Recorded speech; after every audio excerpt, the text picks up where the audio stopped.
Welcome to Fit Club Vegas, the ultimate fitness destination for visitors. Drop in for a day pass and experience our 10,000 square foot fitness playground. At Fit Club, you'll find state-of-the-art equipment and a sound system so good you'll pitch your headphones.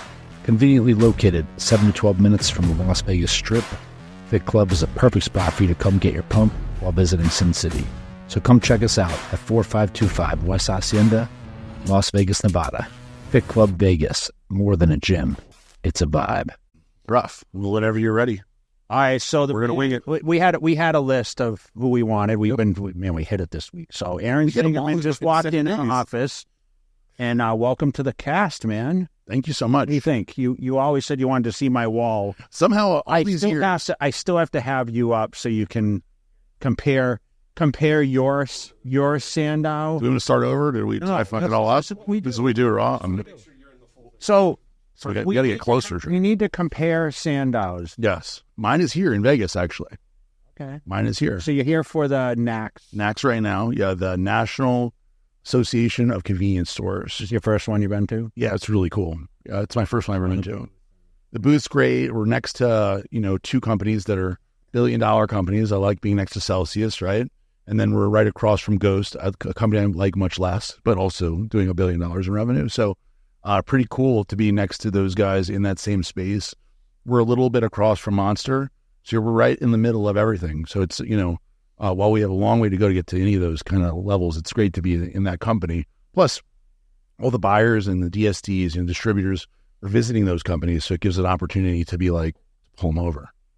Well, I mean, the energy space, huge now. A new venture for you. We'll talk about that. You know what I love? That his Sandow's here and yours has never left your house. Yeah, you won't let it go. No, I took it to California for a photo shoot one time. But you never brought it to like an expo in Vegas. Remember I brought it to the Olympian. I set it down in 13. Oh, on the press conference? Yeah, the press conference. Yeah. I told him this week, since it's Olympia week, he should have it right here. Okay, so I'm going to ask you a question though. How the hell did you get a Sandow? I bought it at auction. for $10,000 in 2013. Whose Sandow is it? You know what? It's funny because I got an offer. This is an interesting one. So when I bought it, they said for $10,000 more, we'll get a signed letter from the person that Sandow it was.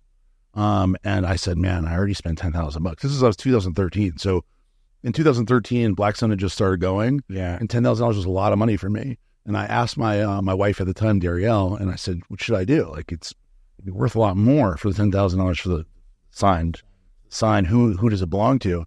And she's like, who cares though?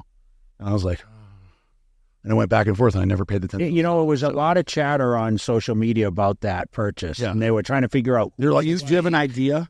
I have an idea, but I feel bad to say because I don't have to say it. I feel bad to say because I know that the person would be. So the Don Youngblood was the initial thing that a lot of people said because he passed away in his family, but I don't believe it was his. I believe it's somebody else that we all know. He wouldn't have a Sandow, would he? Yeah, he would have. Oh, really? Masters Olympia, they gave a Sandow trophy? Okay. Oh, yeah, they did. The same one? Because, it's changed now. It's really big and it's same. But how could they? So just so you know, they do know. Somebody knows.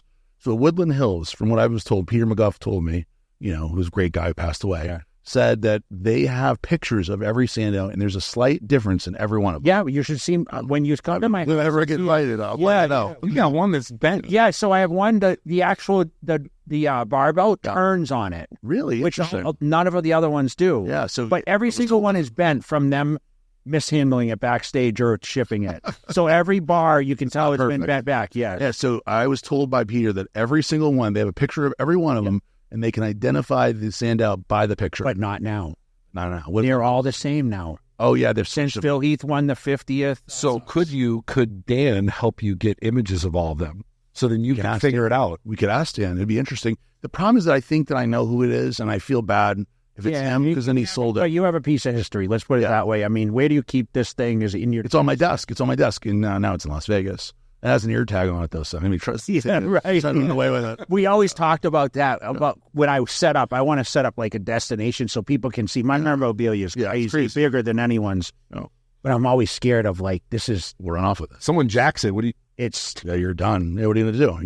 You can't replace it. It's not like you can insure it. How are they going to sell it? I remember when I had the Max Muscle store with Dave Borlay. Yeah. And I was like, I called up Chang and I said, hey, Robin, can you give me, can I order a Sandow? And he's like, Jay, that's not, you can't do that. Yeah. I didn't realize how exclusive it was. Yeah. No, it would be, look, for us, the idea is it's the 60th anniversary. We thought it would be cool to have it at the booth. So I think actually you're going to have it at that Olympia. Yeah. So the idea for us is to try to make the booth as experiential as possible.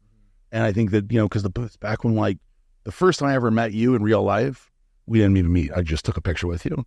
This is at the Olympia in 1998 at the Mandalay Bay. And I got in line for Jay and I paid $5.99, right? 99. And I got a Polaroid, $5 for $5. How genius. We're hustling. He's always a hustler, this guy. Yeah. So I got the Polaroid, right? By the way, we didn't have iPhones. We didn't. No, I don't know what we had then. We didn't have any. I didn't have a phone at all. I don't think. No, because people come up. I don't have a camera. You're like, I got a Polaroid. Yeah. And so I got the picture back then, and the expos were totally different then. Because there's no opportunity to interact with you. I would never be able to see you or talk to you or get a picture with you. I mean, I was so blown away as a teenager, like seeing everybody. I remember Craig Titus walking through the lobby and being like, holy shit, that's Craig Titus, right? But now, not that he's the best in the world. I was going to say, of all people. No, but I remember so many details of that event, of being there, and seeing people. I was 19 walking around Las Vegas. I was too young to gamble or too young to drink. And I was there just for that. And I remember seeing the guys and being so blown away, but it's different now because there's so much access. So nobody's going to wait in line like it used to be. I mean, although you get some long lines, but it's not like it was. Now you can access people so easily. So we're trying to make the booth different. And one of the things we're doing differently this year is that we have this big step and repeat in this kind of stepped back area. You walk in, you hold the Sandow, and this cool like machine flies in, takes a picture of you, like a video, and then comes out.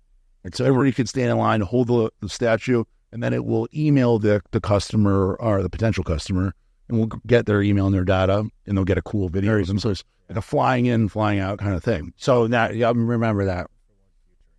Not for this one. You can't.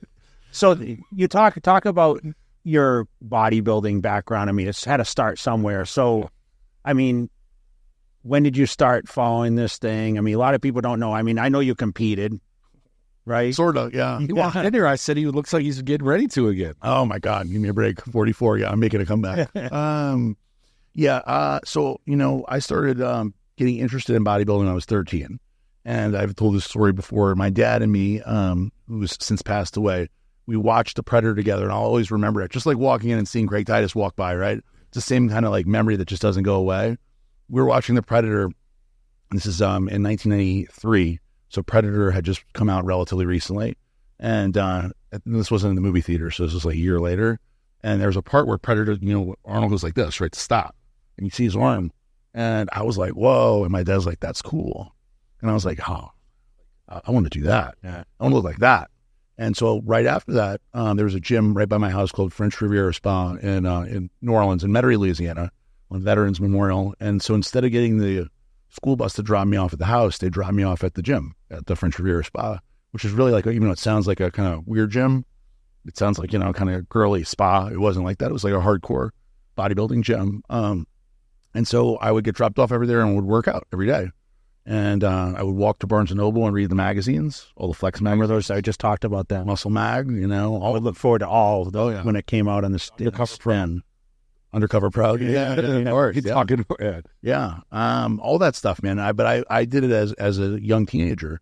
And so I didn't have the money to buy the magazines, but I'd walk to Barnes & Noble, which is also a funny thing, having a bunch of little boys myself now. I can't imagine Asher, who just turned 12, like taking his bike or walking, 5 miles down the road in New Orleans of all places to go to Barnes & Noble, just like in general. I mean, I live in Boca, which is arguably one of the safer places in the country.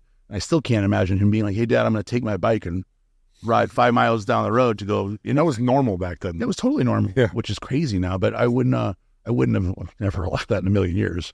But I did that every month and multiple times a month because I'd go and try to see if the magazines were in. and I would read the magazines like a crazy, obsessed kid. Did the same thing, front to every back. page, every page. I mean, there weren't a lot of advertisements then. No, not like muscular development was like the inception of like where it became one big advertisement, you know? And then Muscle Mag with Greg Kovacs and stuff like that, where it got really a lot of advertisements and a lot of kind of BS, right? But I love like Muscle Media 2000 was one that I loved. My just to give you an idea how crazy I was with bodybuilding, when I was 14, I got Dan Duchesne's Dirty Dieting newsletter. I convinced my parents for Hanukkah to get me this Dirty Diet. Are you familiar with this one, Matt? No, it was his newsletter. So he'd send it out, what, monthly? Or I sent it out monthly. It was from Santa Monica. It was just a pamphlet that I would get from him that was all about drugs. The whole thing was drugs. And at 14 years old. And I convinced them that this is like, you know, like dieting stuff. But in reality, it was all kinds of craziness. And, you know, it was like, I think that they paid like $50 or $49 for the year. And a lot of money in the 90s. Yeah. And I look forward to this. It was a Hanukkah present and it was a big deal. And I would look forward to getting it. It would teach me how to make GHB and everything else craziness in there. And I didn't know what a lot of it was, but I was so interested in bodybuilding at the time that anything that was available, I would read. I bought all the books, everything from Arnold Schwarzenegger's Guide to Encyclopedia of Bodybuilding to all the books that came out, you know, all the dozens of other ones that came from Muscle Mag Press from, and then one day I ended up working for them. So it's cool. Like there was a lot of interest in bodybuilding and fitness as a kid that I knew. Who'd you look up to besides Schwarzenegger? Do you remember like the first competitive? Because I mean, that was he was retired by that point. Yeah, Schwarzenegger for sure. You know, Dorian Yates initially. That was my era too. Yeah, Dorian Yates initially. I had his Blood and Guts book. I obviously got the movies. I got all the movies, the Mitsu, all the stuff. I saw you in all those videos. I had all the VHS. I mean, it was like really crazy obsessed. So like, if you can imagine, I mean, probably as crazy obsessed as you were. I just didn't have the genetics or the fortitude to keep going with the bodybuilding stuff.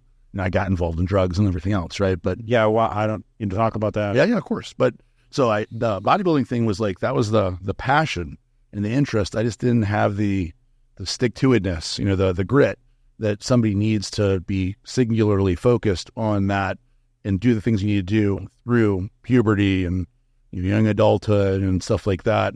And it's funny because I would never tell people that steroids is a gateway drug. I don't believe that for most people, but for me, it definitely was. Because of steroids and because of bodybuilding, I read, and this is by no way, I'm not trying to blame bodybuilding on my own poor decisions, but because of like the Dan Duchesne dieting newsletter and reading about bodybuilding and being interested in steroids, it led me to be interested in Nubain. You remember Nubain, right? No. Oh, yeah. Terrible. And it was told to me at the time that Nubain was, so in case anybody doesn't know, Nubain is a narcotic antagonist that's injectable. And it was very popular in Santa Monica. And it's like injectable morphine. Yeah. The interesting thing is it's not an actual narcotic. It's an antagonist. It's the opposite, but it acts like it. And so what I read, it wasn't even controlled. No, it was like nothing. It was no big deal. It was like a prescription, like antibiotic or something like that. And I got it in Mexico, but it was a very popular with bodybuilders in the, early to mid 90s, maybe even late 90s, right? Early 2000s. When I turned pro, it was really bad. 96, 97, 98. Yeah. And so what I read about it was that it's anti-catabolic, so it would prevent muscle breakdown. It allowed you to pass through the pain barrier, right? And I was like, man, I'm training harder. You'll train harder because you'll be able to go through the pain barrier. And then cardio makes cardio easier, you know? And no shit, it's like an opiate. Of course it makes everything better, right? Which is interesting because it reminds me a lot of what's going on now in the fitness industry with the kratom stuff, which I think is also the exact same thing, basically, where we're pushing like essentially drugs to bodybuilders, right? Fitness industry. We could talk all kinds of stuff about that because it's a whole humongous industry in and of itself now. But what is it really called? Is it kratom or kratom? Kratom, whatever. All day. Yeah. I mean, it's weird. Like I don't have, I should be specific when I talk about this. I don't have a problem with kratom or whatever, right? I have a problem with pushing it to fitness athletes or fitness people as some sort of workout thing, right? Just say that it's an opiate. It's basically a legal substitute for drugs. And if you say that and it's legal and people take it, it's banned in states. It's a very gray.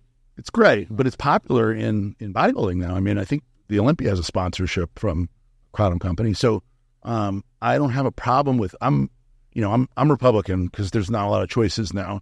But I'm really a libertarian. Like I believe that anybody that's an adult that has should have the ability to make their own decision what they put in their body. I don't think that the government should regulate it. That being said, I do think it's important to, when you advertise to people, you're honest and you're advertising and you say, hey, this is an opiate-like substance that when you stop taking it, you're going to feel bad. You're going to go through withdrawals. And if people take it, then that's cool. And I've taken kratom before and I liked it. And then when I stopped taking it, I felt really, really bad. And like, I think that's important. You have addictive personality. But it's a physical addiction. So if you take it every day. Is it like caffeine though? No, it's like, you think people get addicted to caffeine? Not me. I mean, if I stop taking caffeine, I've heard like my sister who drinks Diet Coke, she'll be like, I get a headache when I'll get a minor headache if I cut it out for a little bit, like a couple hours, and then it's done. Yeah, I don't really, like I could not drink a Redco Energy or a Bucked Up for a week and I don't have any problem. But if you take kratom every day for a week and you stop, you're going to feel pretty shitty. And that's just part of the deal. And so like, I think that that's important to say that you're going to be physically addicted. Anybody would be. It's like OxyContin. If you get prescribed OxyContin, you take it for a month and you stop taking it, even if you need it for a back surgery or whatever, you're going to feel really bad. And when you market it to fitness people and you go like, hey, bodybuilders, like this reminds me so much of Nubain. That's the only reason I'm bringing this up, is because Nubain was marketed and I took it thinking I was going to get bigger and stronger. I was going to pass through the. I'm sure you heard some of the top people that used it. We don't have to say the names. Yeah. I heard. Oh yeah, so and so takes it. Oh, yeah, I used to take it. Yeah, it's prescribed. Nubain? Yeah, really. Medical prescribed it. Oh, really? But I was scared. Anytime. Probably better. So I got it because I've had a transplant in my eye, and I would get horrible head pain, and my uncle didn't want me taking like just a lot of pills to bring the pain down. So he prescribed me Nubain, but I would take 1/10 of a milliliter when I had the pain, and the edge went away. Took a lot more than when was it? Oh, I know. Guys were taking 2-3 milliliters. Like a bottle a day. Yeah. That would last me 6 months. I would go to San Diego and go across the border to Tijuana, and you would buy them for $10 a piece. So is that? I know at some point I heard that you had a drug problem. Yes. Is that what started it, and how did? Yeah, we got a little far afield, but yeah, the truth of the matter is, yeah, I think that what started the drug problem was the ability to inject yourself with something. That's why I said steroids was it's not just the Nubain. There was the ability to inject yourself with something, whatever it is, and then the ability to then take that to go, okay, I've done this thing, right, that most people are not willing to do. So if you ask my girlfriend, hey, inject yourself with this, they're going to be, no way. Yeah. I'm not doing this. But I did that, and then it went to Nubain, and then when you inject Nubain, now you're injecting yourself to feel a certain way, which is different than steroids where you're taking steroids. It's not, you don't, that's one of the obviously common misconceptions that people think you take steroids. So you don't go crazy. You just feel crazy. You're a madman all of a sudden, and your muscles come out. Yeah. That's not, I hear that. So it's like people think that, but with Nubain, you have an instant reaction. And so, I was willing to do intramuscular injection with it, and then eventually I did it intravenous. And so I think by being willing to do that, it made everything else more possible, where it just opens your... I see that. 100% what you said, though. Yep. Taking juice, injections, it's a bridge to pretty much anything. Anything's possible. I think. And I'm not saying that's like, listen, I never led to those, but it does open your mind. I feel I've heard this a million times, so you're not the only one that says that. I agree with that. I think that's real. I think that when you think about, everybody has limitations on what you're willing to do, what's wrong or right? What your morals or ethics are. And that goes with anything, with business, with relationships, with anything, with sex. What are you willing to do? What's the limit for you? And if you move the line a little bit or even a lot to IV drug, then all of a sudden the rest of it doesn't seem that big a deal anymore. Yeah. And so I think you have big balls. We said this before you came in here. You do. Yeah. Like you're all in. I'm a risk taker. Yes, and I think that spells a lot your personality. Yes. We just said that. I said one thing about Aaron. Yep. He's got balls of steel. He'll go straight in without oh no, what about this? He'll risk it all. You don't think about the consequence, do you? You know what's funny is that first off, that's definitely true. And now all I think about is the consequence. Yeah. Ryan is in the office with us, my chief marketing officer, and he always says, and it's good. I'm glad I surround myself with people like Ryan, who are really risk adverse, right? Because I am extremely risk tolerant. You said you just go all in. I'll go all in. I always feel like it's gonna work out, and I always feel like I always feel like I'm gonna win. So it's like when, whether it's setting a goal for a revenue goal for the business or a channel for the business or whatever, I go into the meeting with Circle K, and I go in there knowing I'm going to convince them that they need Redcon 1, they need Redcon Energy, they have to have it. I'm doing them a favor by going in there to suggest this because they're going to make more money. And I leave feeling like I know that it worked, and I'm definitely disappointed occasionally, more often, but it doesn't always work. Now they know your pitch. Yeah, it doesn't always work. Oh, I've already done it. Hopefully they're out there like, yeah. So you haven't bought it in. Yeah. So, but yeah, that is definitely, it can be a superpower, but it can also be a negative thing, because if you feel like you're invincible, you're always going to win, and you're willing to take risks, sometimes what do they say, the chickens come home to roost or whatever, it certainly has happened where I've been wrong. I mean, even in the stock market, I'm very interested in investing and stuff. And I've been really sure about things. I've been wrong.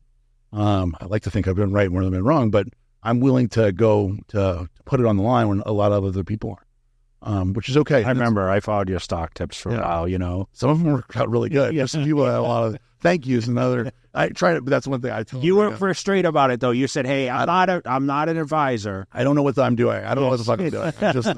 I like it. I like to look at stuff, and there's something that I've been really right, and there's been something wrong too. So are you a gambler then? Are you going to gamble here? No. The odds are not in your favor. Yeah, I like to be informed. I make an educated choice. So when you go to play blackjack, by the way, I will play, but I play for fun. So I'll play a few $1,000, right?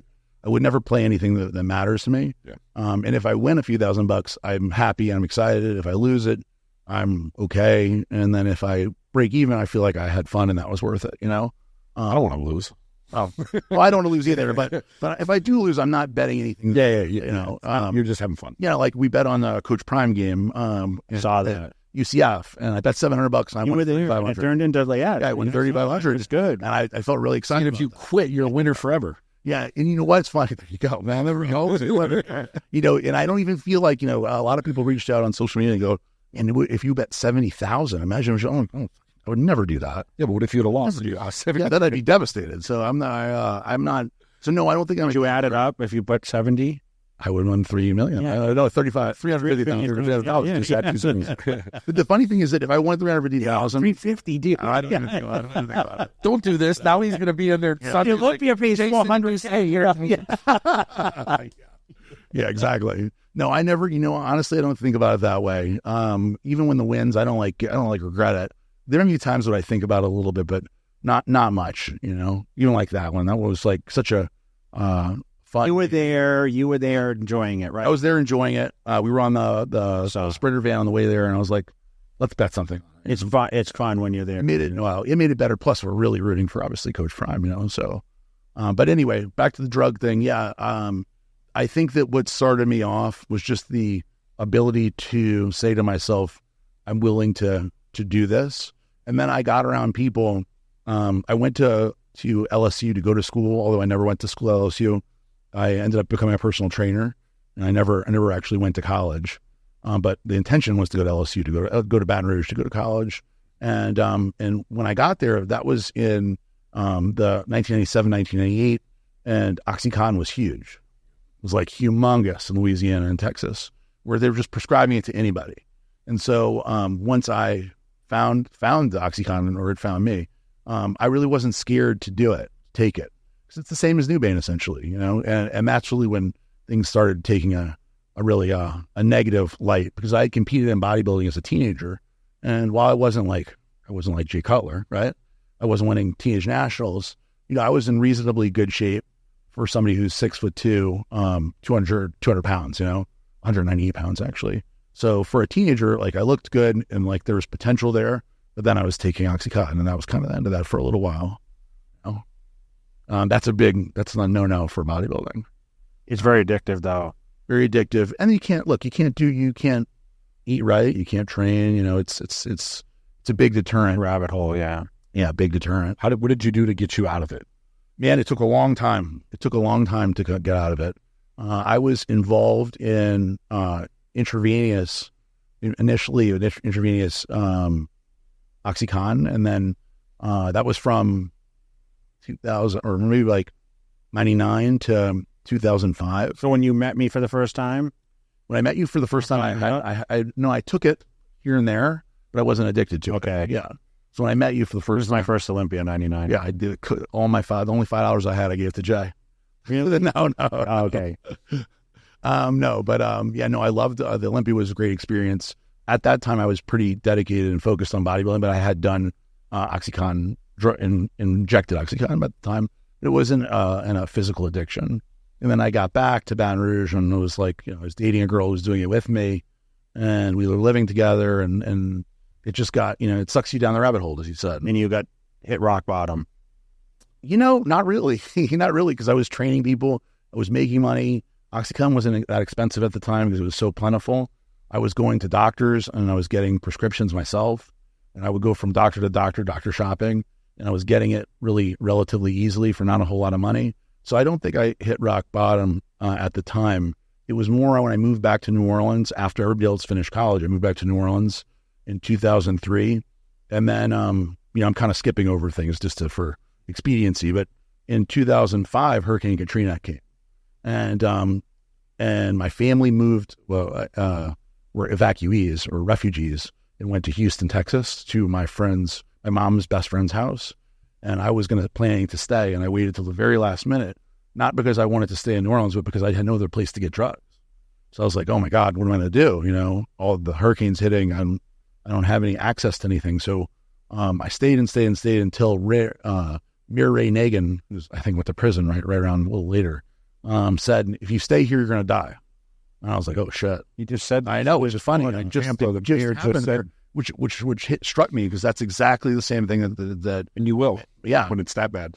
Yeah, and if I would have stayed in New Orleans, it would have been really, really bad. I wasn't in, thankfully, like the Ninth Ward and some of the places that were like completely demolished, but it would have been. Casino got washed away. That was the guest was at Beauregard. Oh yeah, everything got washed away. But so I packed up the car. I had the forethought to get an extra gas tank, one of the red gas tanks of gas. And the trip that normally would take me 4 hours to Houston took me 20 hours driving straight to Houston because there was so much traffic. I avoided the hurricane. I got to Houston, and I holed up in my mom's best friend's house, in her guest house. And I was there for a few days, and I was like, what am I going to do? Like, how am I going to get drugs? I can't get anything. And so, being industrious and very risk tolerant, I went to the worst neighborhood in Houston, Texas. It's a street called Yellowstone off of Martin Luther King Boulevard, and I basically parked my Ford Explorer, got out of the car, started walking around asking people for heroin. Because I figured, well, that would probably be easier to get. Like, I don't know any doctors. I don't know where to go. I don't know what to do. I don't have any also, I had like all this paperwork. I didn't have anything to give the doctor. So I feel like that was the easiest thing to do. And I just walked around. It was crazy. Thinking back, it's like, to the risk level. Yeah, I'm the only white guy in the whole area. I mean, this is a really, really bad area of Houston. If you can imagine, it's pretty much crack houses, gambling dens, gangs, pawn shops, and dollar stores. That's the whole neighborhood. I don't know what it looks like today, but I imagine it's still very similar. And I walked up and down into the neighborhood and just said, hey, do you have heroin? And people were like, what the fuck? I thought you were a cop. I think I got some people that definitely thought that. I think some people thought I was some kind of crackhead or something. But eventually somebody goes, yeah, go down, a few houses down, hang a left, and go ask for red. And I was like, oh my God, it's my first lead. Yeah. I was excited. I was like, holy shit. And I went down this neighborhood. I went up to this store. I always remember, the lawn was like dirt, right? And I walked up the little steps, the rickety steps to the door, and there was no door handle. Like, so I had punched out the handle or with the knob, right? And so I was like, oh, and I knocked on the door. Like, nobody came. I kind of looking through the hole. And then this black dude came to open the door with kind of like freckles and sort of like reddish hair. And I was like, you're red, huh? And he's like, yeah, what the fuck you want, right? What do you want, white boy? And I was like, I'm here for heroin. And he's like, what? And I was like, I wanted heroin. He's, how much heroin do you want? And I was like, well, I don't know. And he's like, what the fuck you don't know? And I was like, I'm not sure. I was like, how much can $40 give me? He was 2 bags. And I was like, oh, okay, 2 bags. And he goes, come in here. Should I go in? Like, should I go into this house, or like, should I not go in? Like, I wanted the drugs. So I went into the house, and when I went into the house, it was him, and it was 2 girls sitting on this little couch behind him. And he introduced me to the girls, and he goes, you want to fuck them? And I'm like, what? They're like, no. I'm like, no, I'm just here for the heroin. And he's like, okay. He's like, where's the money? I gave him the money. He gave me the 2 bags and got out of there as fast as I fucking could. I'm surprised you remember all this. Oh, I remember it. I remember like my dad with the thing, because I remember being so scared. My heartbeat was going like, I was like, this guy going to kill me? You know, he's going to take my money. Even the thing where he goes, do you want to fuck him? I was like, I want to fuck him. No, are you kidding? Yeah. Girls were not Olympia competitors. Yeah. These are some pretty... I know, but you're not scared of like what it is or none of that. Well, there was no fentanyl then. So there was no fentanyl. We should say that for sure. Fentanyl didn't exist. I mean, it maybe existed, but it didn't exist in America at the time. And so, no, not really. Once again, it's that risk tolerance, right? And I went home and I shot one of them up, and I was like, what a deal. $20. I'm like, I'm good for the day. Because OxyContin was much more than that. So, you know, at the time it went up a lot. And that's kind of when I really got stuck, is on heroin. So every day I would drive down there to go see Red every day. Really? Yeah, for about a year. I went down there every day to see Red. And how were you making money? Man, I was hustling. I was selling steroids. I was getting steroids, selling steroids, flipping steroids. I worked as a waiter for a while at a restaurant that allowed dogs, it was called Barney's in Houston. No one back then, I'm sure. No one. It was the only restaurant in all of probably, who knows, Texas, all of Houston anyway, that would allow you to bring your dog with you. I ended up getting fired from there. I got fired from everywhere. I was great at getting jobs. I'd be great at an interview, right? I'd sit down and Matt would ask me questions, I'd give them all the right answers. They'd hire me, and then they'd be fired a few days later. You know, and I want jobs that I could get cash from. I worked at GNC for a little while. I mean, it was like I was just hustling. I was doing whatever I possibly could to make money. This is so bodybuilding related, though. Like you wanted, so this is like totally, now you're a full-fledged drug. Oh yeah, really. Bodybuilding. Now, interesting thing, you'll find this interesting, is that when I was on heroin, I still worked out 4 days a week because my parents paid for me to have a gym membership. They always paid, you know, this is an interesting thing because a lot of parents cut kids off like their problem children like this, like I was, even though I was a really short young man, you know. They always paid for me to have a gym membership. They always paid for protein powder, and they always paid for peanut butter and jelly. So no matter what, they wouldn't give me money. They wouldn't pay for anything else. They know you had a problem? Oh yeah, it was obvious then. I had cigarette burns all over me. I was smoking cigarettes. I would knot out, and I would burn shirts and burn pants and burn underwear and burn socks and furniture. I mean, it was ridiculous. Off of heroin, when you take heroin, you start to knot out, and so I would knot out and I would smoke a cigarette. I know you've talked about it, but never to that extent. I've never heard you really say that much about it. About the heroin and stuff? Yeah. Oh yeah, it was bad, man. So what was the turning point? The turning point was, you wake up one day and you're like, there were so many dramatics. This is the good part for the book, is I have every detail of all this in the book. But if I fast forward to the turning point was a good event. It was a terrible event, but it was a good event. Okay, what's the book called, by the way? So talk a little bit. You're launching a book. When is it? Yeah, Raising Redcon is the name of the book. Okay. The book has been done for a little while now. The editing process is also finished. I'm trying to wait till I have a crescendo where I can explain people's questions about certain stuff, waiting for the right time. I really, really am excited to release it. The book isn't like, I don't want to hype myself up too much.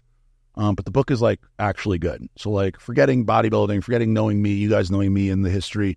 If you don't know me and you read the book, you're going to be able to get something out of it. Whether it's business related, mindset related, entertainment related, the idea behind the book is that somebody will be able to benefit from reading it in one way or another.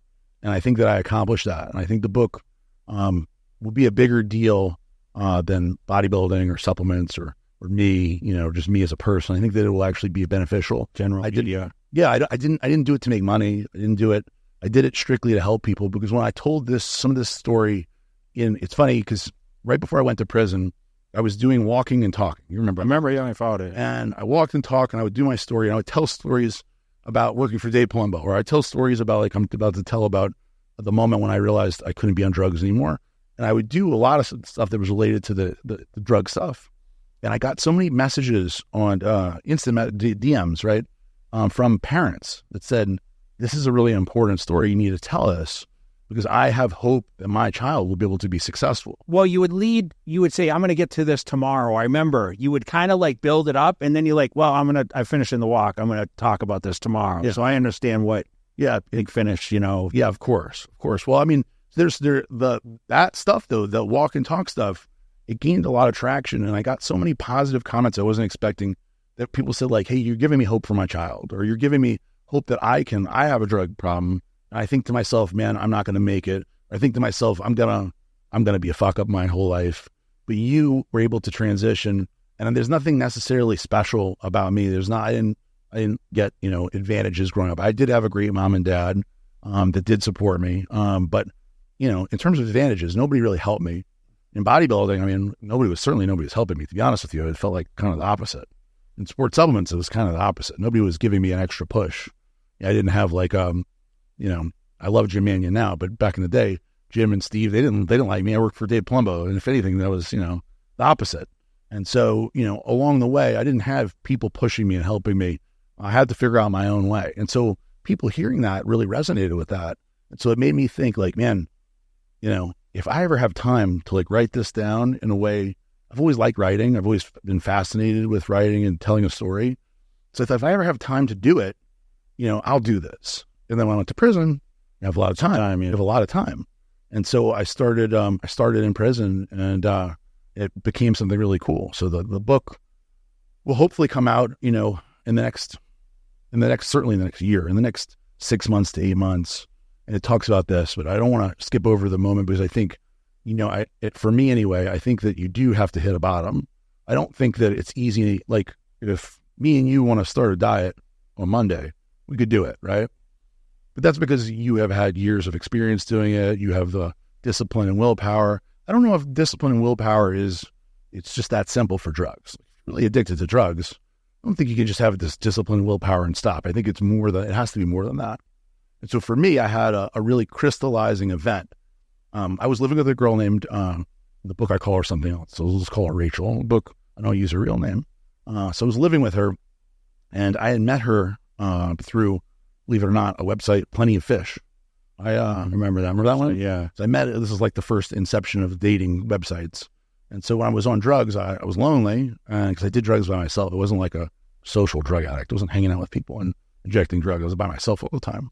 So I went to Plenty of Fish, found this girl. I found a few girls, but I found this one girl, Rachel, and she came over. We hung out. She was all right. Not super pretty, but we like got along a little bit.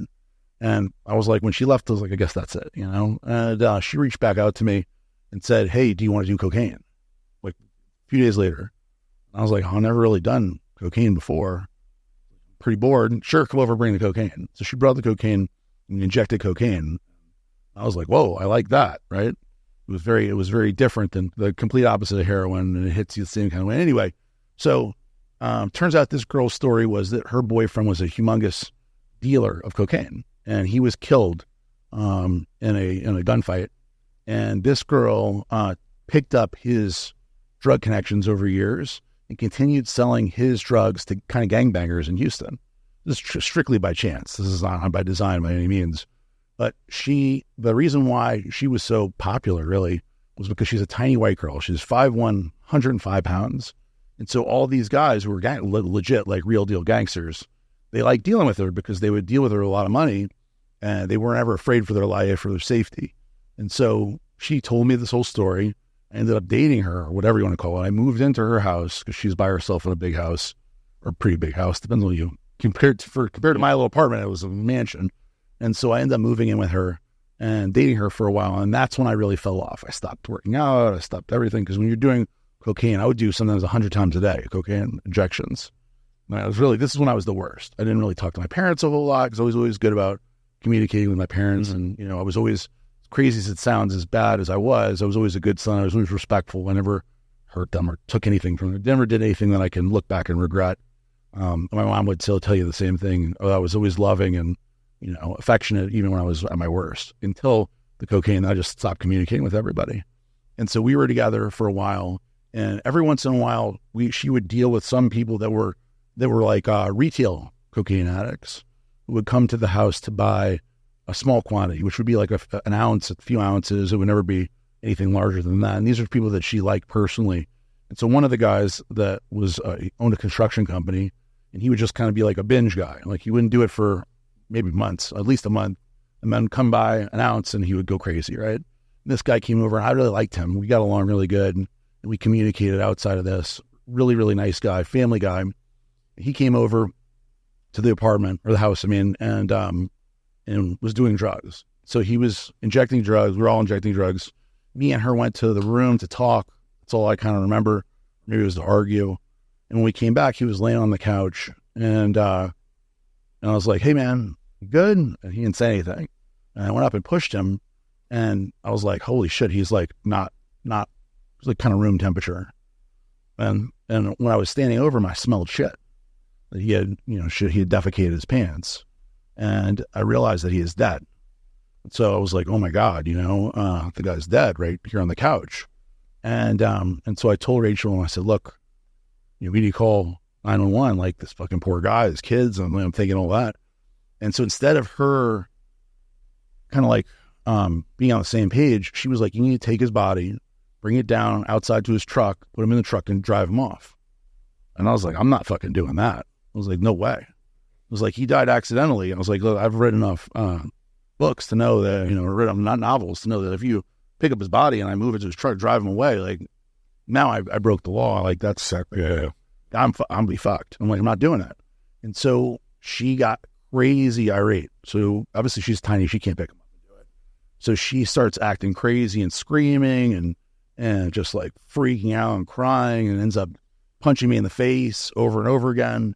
And so like, as she's punching me in the face and screaming at me, I had like an epiphany where it was like, holy shit, like this is where I'm at. Like I'm right here in this moment with my friend smelling like shit, who shit himself.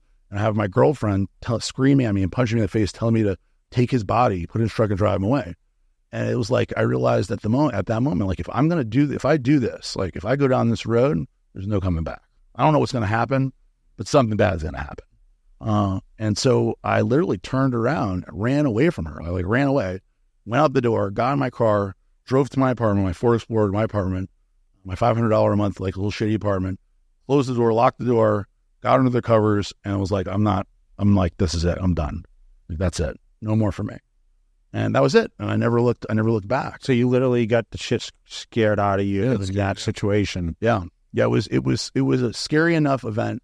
And I had like a premonition where it was like, this is where my life is heading. Like, this is such a crazy event. And I had other crazy, it's funny because, we don't have to go into it now, but I've seen people get killed. I've been I've seen murders up close. I've seen all of this bad stuff, but nothing affected me as much as seeing the guy that I considered a friend being dead 1 minute. I mean, he was literally alive. It felt like I was only in the bedroom for a moment. I'm sure we're there for an hour or two. Who knows? When you're on a lot of drugs, you don't know. I came back and here he's dead, and it just felt like, holy shit, like this is where I'm headed. And so that was it, man. That was it. It was enough to. You remember what year that was? That was in 2000, in the middle of 2005. Right, 2000, maybe that middle of 2006. That's not true. 2006. So, interestingly enough, all of that kind of propelled me back to bodybuilding. That was what got me. That event preceded me. And you were still in Houston, but how'd you end up in Florida? I met my future wife, Darielle, or now ex-wife, Darielle, and at a bodybuilding show. I was covering the show for RX Muscle at Joe's. How did you hook up with RX Muscle? So, okay, it's cool. This is a cool story. Because I won the Olympia in 2006. Yeah. I don't know what year I met you, like when we actually started communicating. I remember the story. I remember the story because Dave was involved. Yeah. So do you remember that story? 2011 or was it 10 or 11? Was it Sharu or? No, I knew you before. Okay. I was at all the Shrooms. What did we go to at the Downhills and I held the baby? That was that was Asher. So that was 2012. Oh, okay. So it was after that. I think I met you in 2009. We were like friendly in 2009, and I'll go back because I do want to tell how I got into bodybuilding because it's very important to how I went from that to bodybuilding, back to bodybuilding. But I do want to tell Dave's story because I can do my Dave impression for for Jay. So I remember me and Dave were on a bus, like going to a rental car. And Jay called me, and I had spoken to Jay before. I don't remember what we had talked about before, but it was some kind of bodybuilding gossip bullshit, right? I was writing the gossip column that Peter McGuff had hooked me up with called Muscle Gossip for muscular for Flex online. No, it wasn't Flex. It was Muscle Mag. Okay. Robert Kennedy. Peter McGuff used to write it, and then when he quit, he gave it to me, and so I took over for him. And some of it was big. Some of it was 8 pages. I covered the Shrew class and stuff for Muscle Mag, which all this stuff is good because it leads back in the way to how did I get into this. But so I'm sitting in the bus, and Jay calls me, and I showed on the phone Dave Palumbo, and I'm like, hey, I want to answer this, okay? Because Dave was he was crazy. He wanted me to focus on whatever we're doing. So I was like, I'm gonna answer this. He's like, what's that? I was like, it's Jay Cutler. And I answered, and we talked for like just a minute or two about some nonsense. I don't remember what we were talking about. Some like a gossip column or something. And we hung up. You're a drama queen. Well, you know what I was doing? You know what I was also doing back then? Actually, I think this was it. So I was also writing a gossip thing for RX Muscle, which I hated. Because the gossip column I did for Muscle Mag was very tasteful. So it was like, who's going to win the show and like what happened backstage. And it was very like classy comparative to the Dave ones. Dave would be like, hey, let's stir it up. Dude, it was crazy. Some of the ones that he had me do where it was like, I felt like when Art died, and he was like, write an article about Art. And I'm like, what am I going to write? And he's like, just talk about how he did GHB. It's like, I don't really want to write that, man. There's a bunch of stuff, there's a bunch of stuff where like people that I like were, where he would want me to write whatever the thing was at the time. And he pushed me to do it, and I did it. I did it willingly. Like, it wasn't unwillingly, but there's a lot of stuff where I didn't really love it. Anyway, so Jay calls, I hang up, and he goes, why is he calling you? Why is he calling you? And I'm like, I don't know, because we're friends. Why would he be friends with you? And I'm like, because I don't know, because he likes me. He's like, he can't like you. He's like, what does he want from you? And I'm like, he doesn't want anything, Dave. He's like, I don't believe that. He's like, he wants something from you. He's got to ask for something. And that's a distinct memory. I remember being like, motherfucker, like, what, he can't just lie to me. Like, it has to be. It has to be for something. But I think Dave was probably just upset you weren't calling him. Dave didn't get any calls. So how did you end up getting that job with RX? So when I got off the drugs, right, the first thing I did is I went back to personal training.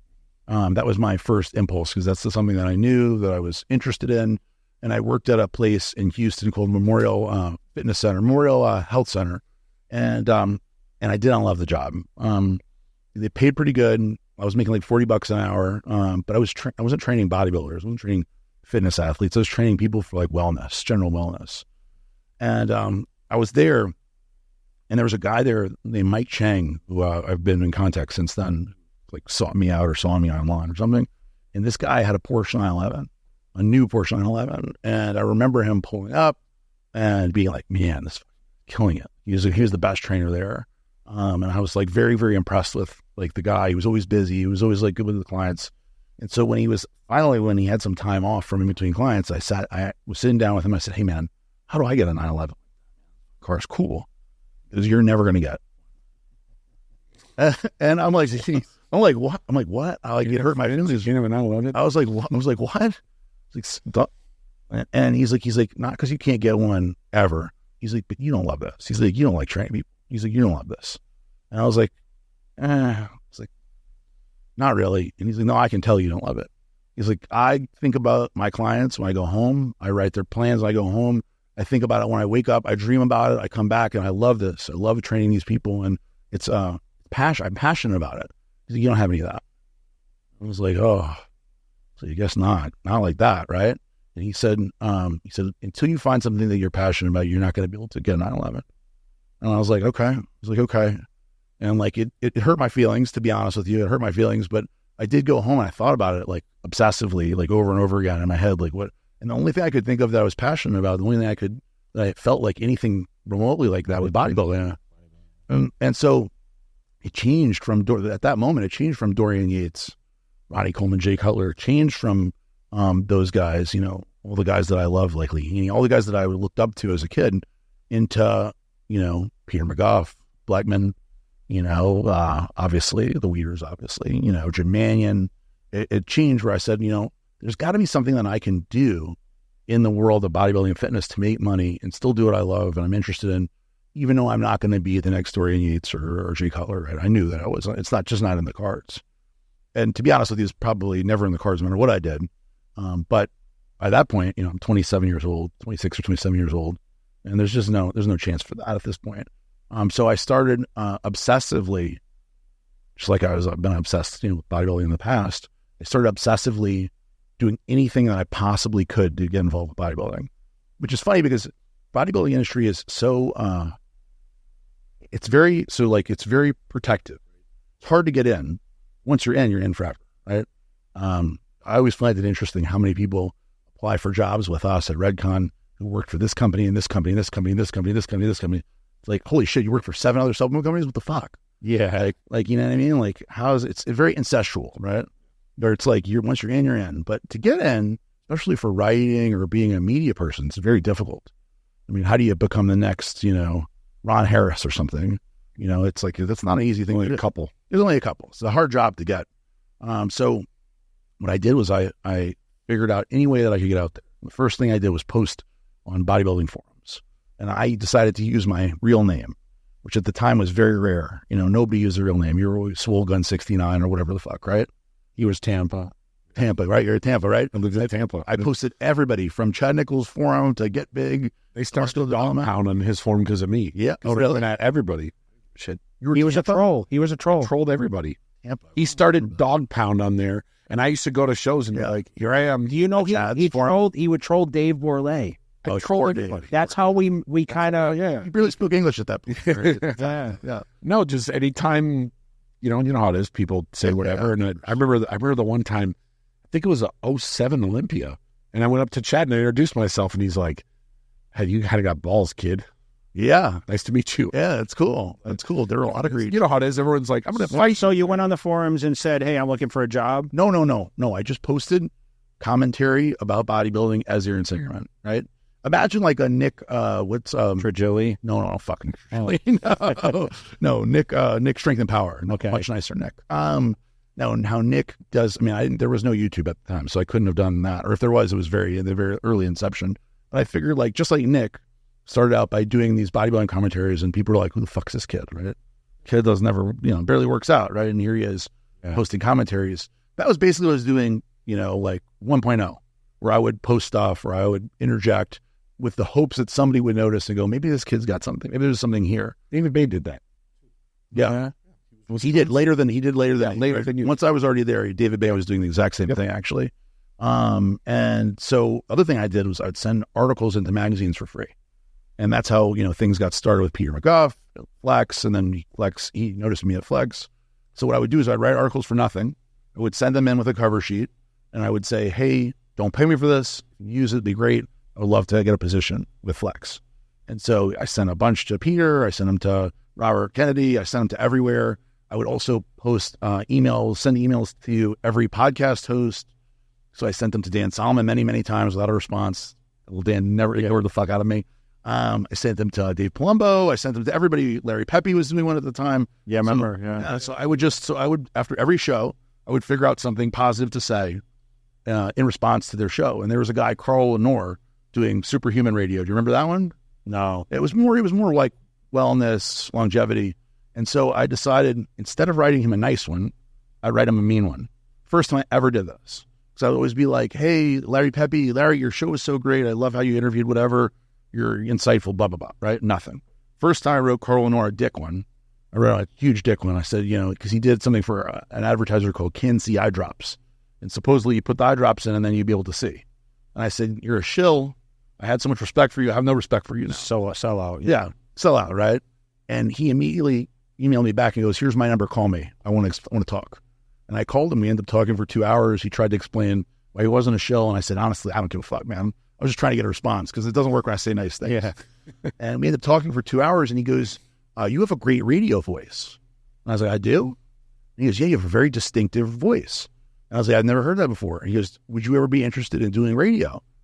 And I was like, "Yeah, I would definitely be interested in doing radio." I was like, "How about I interview you on your own show?" Because he had never been interviewed on a show.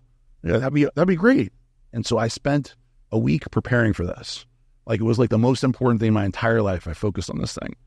I asked questions in front of the mirror. I wrote down, I practiced it. I told my parents, this is my chance at fame and fortune, right? This is it. Everything counts on my interview of Carl Lenore on Superhuman Radio that probably a dozen people listen to, right? Yeah. And I did this show with him. And when it was over, I did such a good job, like 10 out of 10.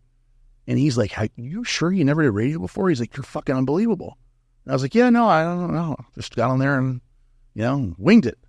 And he's like, this is unbelievable. He's like, we should do something together. He's like, what would you want to do? I said, man, I want to do a bodybuilding show. So we came up with a show called Off Topic Radio. Do you remember that one? I never interviewed you. You never interviewed. You did it for everybody from. Well, I was on lock. I did. Yeah, you couldn't do. Yeah, you were weeder. You couldn't do it. Yeah. But I did everybody. Milos was on there all the time. We had really everybody from Gustavo Bedell to, we had some great ones with Nasser El Sambate. We had a long list of people, crazy people on the show. It was a huge success. And what ended up happening is MD Bleckman reached out to me and said, we would love to have you as part of the new Muscular Development Online, and put the show on online.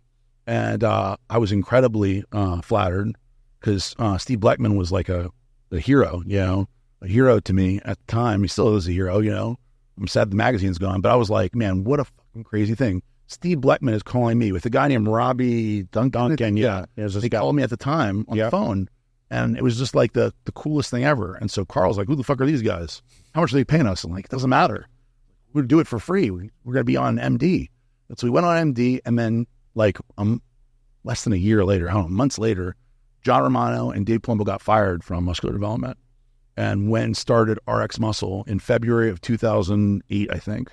And so when they got fired, when they left, I didn't have any direct line of communication to Bleckman. So he never reached out to me. I never was able to communicate with him. And so Robbie had all this, he like basically took over for those two all at once. And so I wasn't able to get in touch with him really either. And Dave reached out to me and said, hey, this is February that he started the site. He said, hey, do you want to come on board with RX Muscle and bring your radio show to RX Muscle?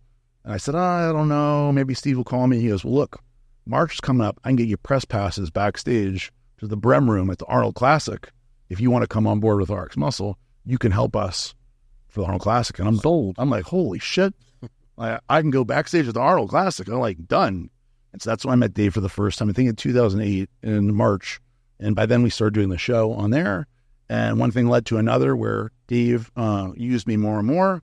John Romano did a bad article about the Olympia. Robin Chang said, just get the fuck out of here. You're done. I think that story basically was that Robin paid for John to come to do a really positive article about the Olympia. And then he said the aisles were too small. It was dangerous, blah, blah, blah. And Robin was like, no more. You can't be at any of the shows anymore. And so Dave was basically like, well, if you can't go to any of the shows, I think it was probably a little more pressure than that. But anyway, they said, no more John.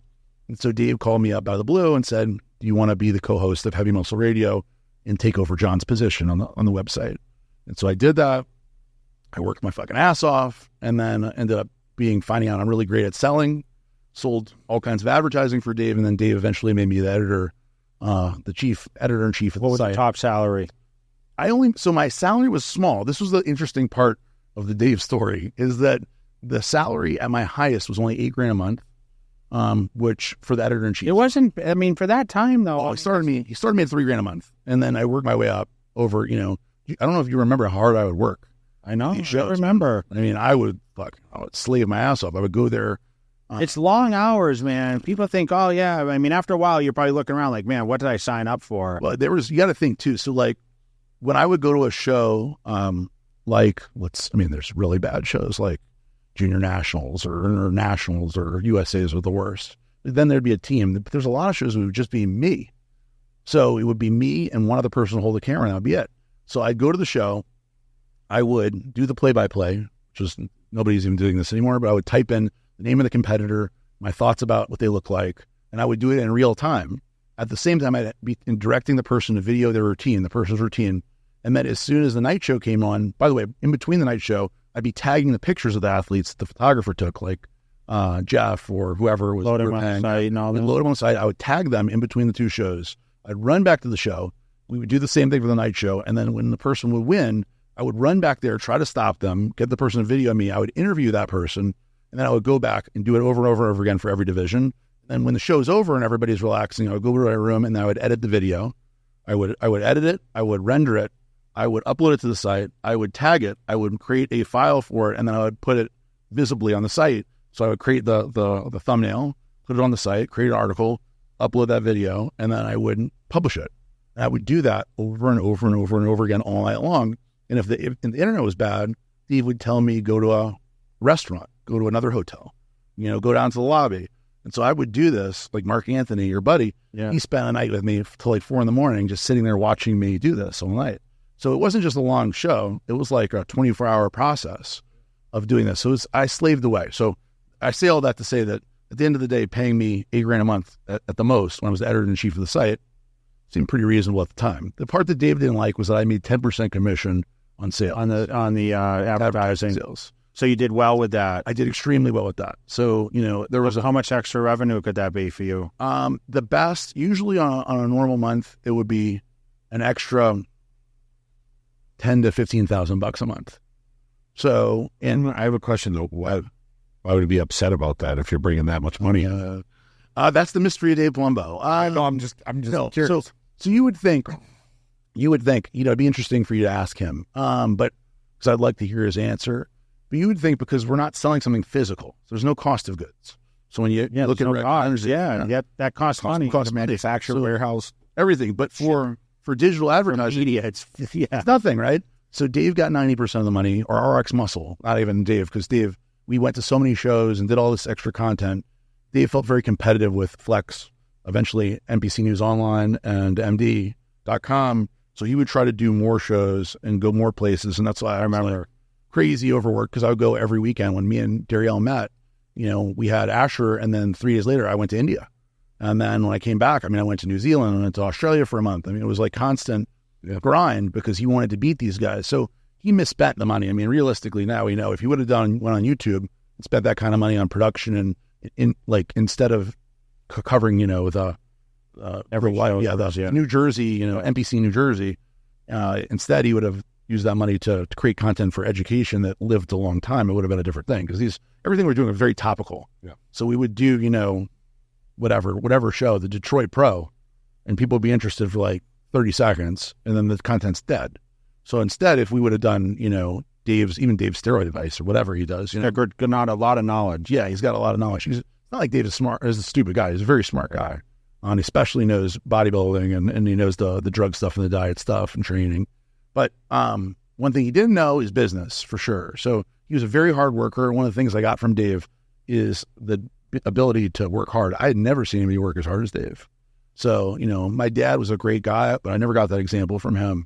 As a drug addict, obviously, I never got that example. I saw Mike Chang, but I didn't know him, the guy trainer. But seeing Dave work, nobody worked like Dave. Dave worked all day, all night, was crazy work ethic. He worked harder, but dumber, right? Yeah. Not smart. He could have made way more money, but he worked hard. And so I got to see that work ethic from Dave. But ultimately, at the end of the day, Dave didn't like to pay money. Cheap, right? Cheap guy. And I think he would admit he's self-admittedly very cheap. So that 10% that he paid me, it bothered him. It bothered him. And so he was thinking, I don't need this guy. I'm paying him all this money. At the time, I think I was making some $250,000, $300,000 a year working for Dave. And Dave thought to himself, I believe, this is me speculating, because it ended so poorly, that he was basically subsidizing my life, and he could have just taken that money. So what ended up happening was Mel Chansey, who I love, obviously, would travel with me and worked with me. The former president of the Hells Angels, you guys know him very well, Chicago chapter, great guy. You're supposed to be here, actually. Yeah. We're supposed to film him tomorrow morning. Oh, really? Is he not? Well, he's going to be here tomorrow. No? Hurricane. Oh, shit. It's hitting. He's going to get hit head on. Oh, yeah. Damn. Shit. I hope he's okay. Anyway, I love the guy, and he would travel with me, and he was very clear to me in the very beginning, I don't want to do anything. You never had a job in my life. And I want to just travel with you, hang out, be part of the team, and, I'm close with Jim and the guys, and I'll make sure we smooth the way for you, And I was like, cool. And he hung out with me. we went to many IHOPs together and many Waffle Houses. Yeah. He was a great like friend and like, he was like kind of like my road dog, right? He wouldn't hold the camera. He didn't want to really be in front of the camera, although we did some wrap-ups together. He just wanted to be there and, be part of the team, and he make some money. And then Dave told me, this is how it all fell apart. Dave called me and told me that Mel's going to be my boss. And I said, there's no fucking way Mel's going to be my fucking boss. You lost your mind. I was like, Mel doesn't do anything. He doesn't know how to use a camera. He doesn't know how to edit a video. He doesn't have any interest in this. Yeah. Mel told me straight up, I don't want to do anything, right? How can he be my boss? He goes, listen, from now on you report to Mel and you have to give Mel part of your commission. I said, there's no fucking way I'm doing that. I was like, you can fuck yourself. And he's like, Mel's going to call you. He's like, he's going to be mad. And Mel called me. He was all mad. I said, no, sorry, man. You're not my boss. I'm not going to do that. It's not going to happen. Mel was mad. We yelled at each other. Really? Yeah. And he's like, well, I see you. And I'm like, look, man, you got to do what you got to do, bro, but you're never going to be my boss. It's never going to happen. Like, I've worked my ass off at this job for years, and it's impossible for you to be my boss. You don't know what you're doing. And he was mad. I was mad. Dave was like, oh, I don't know. And so Dave was hoping I would quit or it wouldn't work out. So it ended up being like, oh, you were disrespectful to Mel, so now I have to fire you. And that's what ended up happening. And then Dave ended up firing me. And then, of course, he lost all the advertising because he's not a relationship guy like that. And unfortunately, the site changed. But honestly, it ended up becoming probably what it should have been the whole time. Dave doing YouTube videos. They put a lot of YouTube. Yeah, well, I mean, it makes more sense, right? One of the things that Dave did back in the day that was really not smart was to put everything on his own server. So he didn't want to put it on YouTube because he's like, then I don't own the video. So he put it on a server and paid a lot of money to own a server before like cloud computing was popular. He had a physical server they paid for space for, and we had thousands of videos. He's paying tens of thousands of dollars a month to house on a server. That if he would have had it on YouTube back in the early 2010s, that stuff would still be there. So anyway, that's the Dave story. It's crazy. I feel like I went a long time on that one. But so at some point during this, how did the Blackstone come about? Where did you, like we said, you have big balls to just go, I'm starting a supplement brand. Yeah. You know what? It was more complicated than that. But once again, I thought about what I'm passionate about. At the time, PJ and I, my business partner, PJ Braun, we weren't business partners at the time. We were just best friends. And so we had this great like brother-like friendship.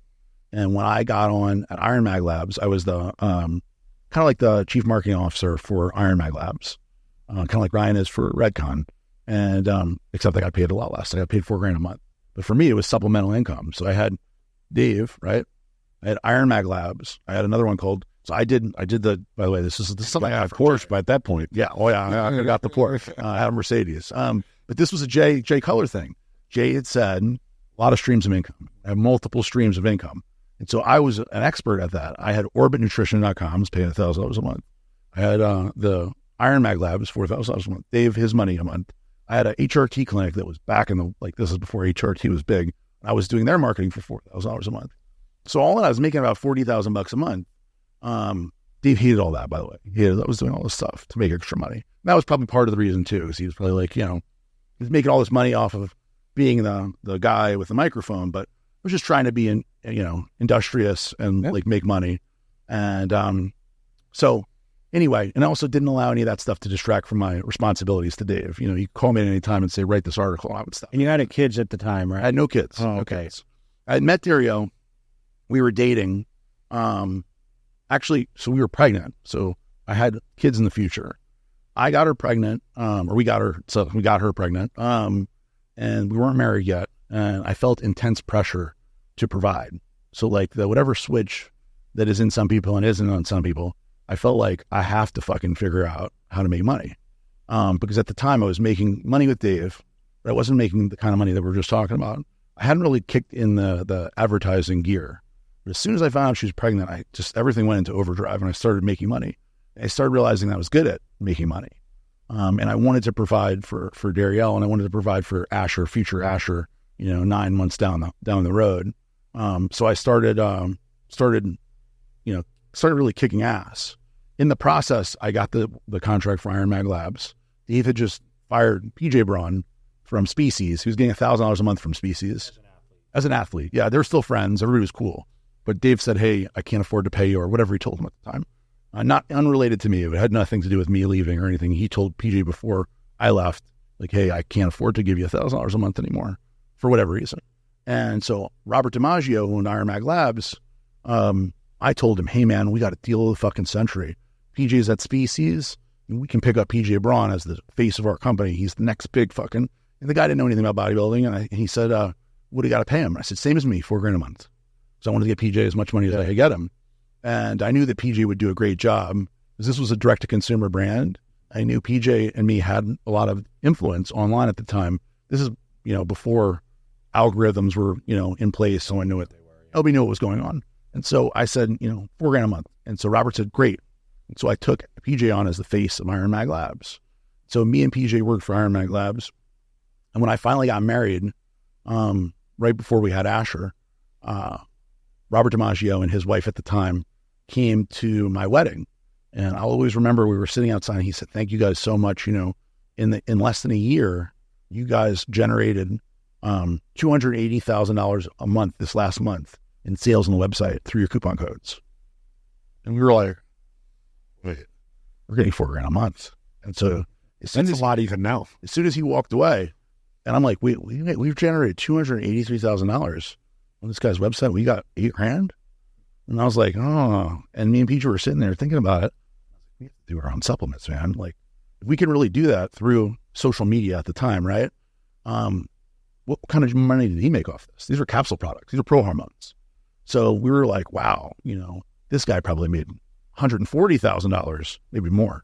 Because there was no marketing spend. We were generating it off our coupon codes, which now everybody has a coupon code. It's, ubiquitous in our industry, but at the time that was a thing, it was a new thing.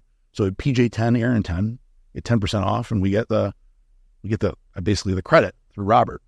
And so when he told us that, it would like set off a spark, like we have to do something. So what ended up happening was that initial product, his biggest product was called Super DMZ. And Super DMZ had something called Superdrol in it, which is a pro hormone that became illegal. So it ended up becoming illegal, and he changed it to something called methylstembolone. So he altered the formula slightly to a different ingredient that wasn't illegal. But there was something coming called the Designer Steroid Control Act 2012. And this guy, Rick Collins, posted on a blog saying, the only thing more certain than death and taxes is that this is going to become illegal, right, in 2012. And so Robert told me on a call he was going to destroy these products that had the methylstembolone in it. Super DMZ 2.0 was called. And I was like, well, how do you know it's going to become illegal? And he's like, Rick Collins said, Rick Collins told me that it's going to be illegal no matter what. And I'm like, okay, well, can we have it? And I'll sell it for you. And I'll buy the domain superdmz.com and SuperDMZ 2.0, and I'll market it. And I'll give your cost of goods back, whatever you paid for it. And we'll split it 3 ways, me, you, and PJ. And he was like, okay, well, what happens if it becomes legal? I was like, listen, man, if it becomes legal, I'll throw it away. I was like, but in the meantime, like, don't throw them away. You're probably thinking I can sell through this pretty quick with. I thought so. 5,500 units he had. And I was like, wow, like, this seems like a great opportunity for me and for PJ. And I told PJ about it, and he, of course, was on board with that. So Robert said, okay. And he sent us the product, and we sold it in 6 weeks. We made $70,000 each. Me, PJ, Robert, and then Robert got his money back for the product. And PJ wanted to buy a Mercedes, and I was like, dude, this is our chance. Like, save your money. And he had some money saved up. I had some money saved up a little bit. I think I had like $100,000. He had like $100,000 plus the 70. I was like, we could buy more of this. Because right at that exact same time, the product, the law didn't pass. So in 2013, it went through the House. It didn't pass the Senate. The president didn't sign into law. They have to start all over again the next year. So I told PJ, I was like, dude, this is a great opportunity. We could buy it again. We could make it again, and we could sell it. We'll have a year or whatever to sell it. In the meantime, we could figure out what else to do. And so that is exactly what ended up happening. Robert owned 33% of the company. We gave him 33% for allowing us to use his IP, his trademark name. I don't even know if he had a trademark, but, it was his name. And then we created it and sold it, and it became a tremendous success. Ended up allowing us to make a whole slew of other products. By the end, we had 20-something products of different... And you had one of the fastest rising companies, Fortune... Yeah, we were the 27th fastest growing privately owned company in the country, the Inc. 500.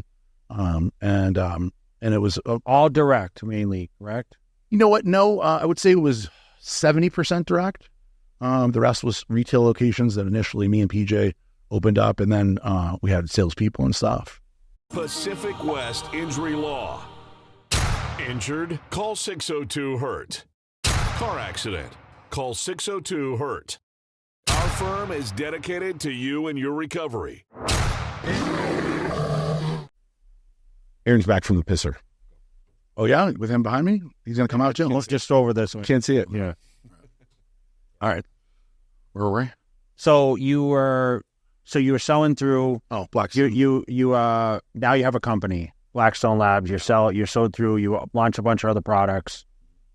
It was a great time. I asked you how much. What was the peak sales you think for Blackstone? I know exactly what the peak sales were. Our best year, we did $20 million in sales.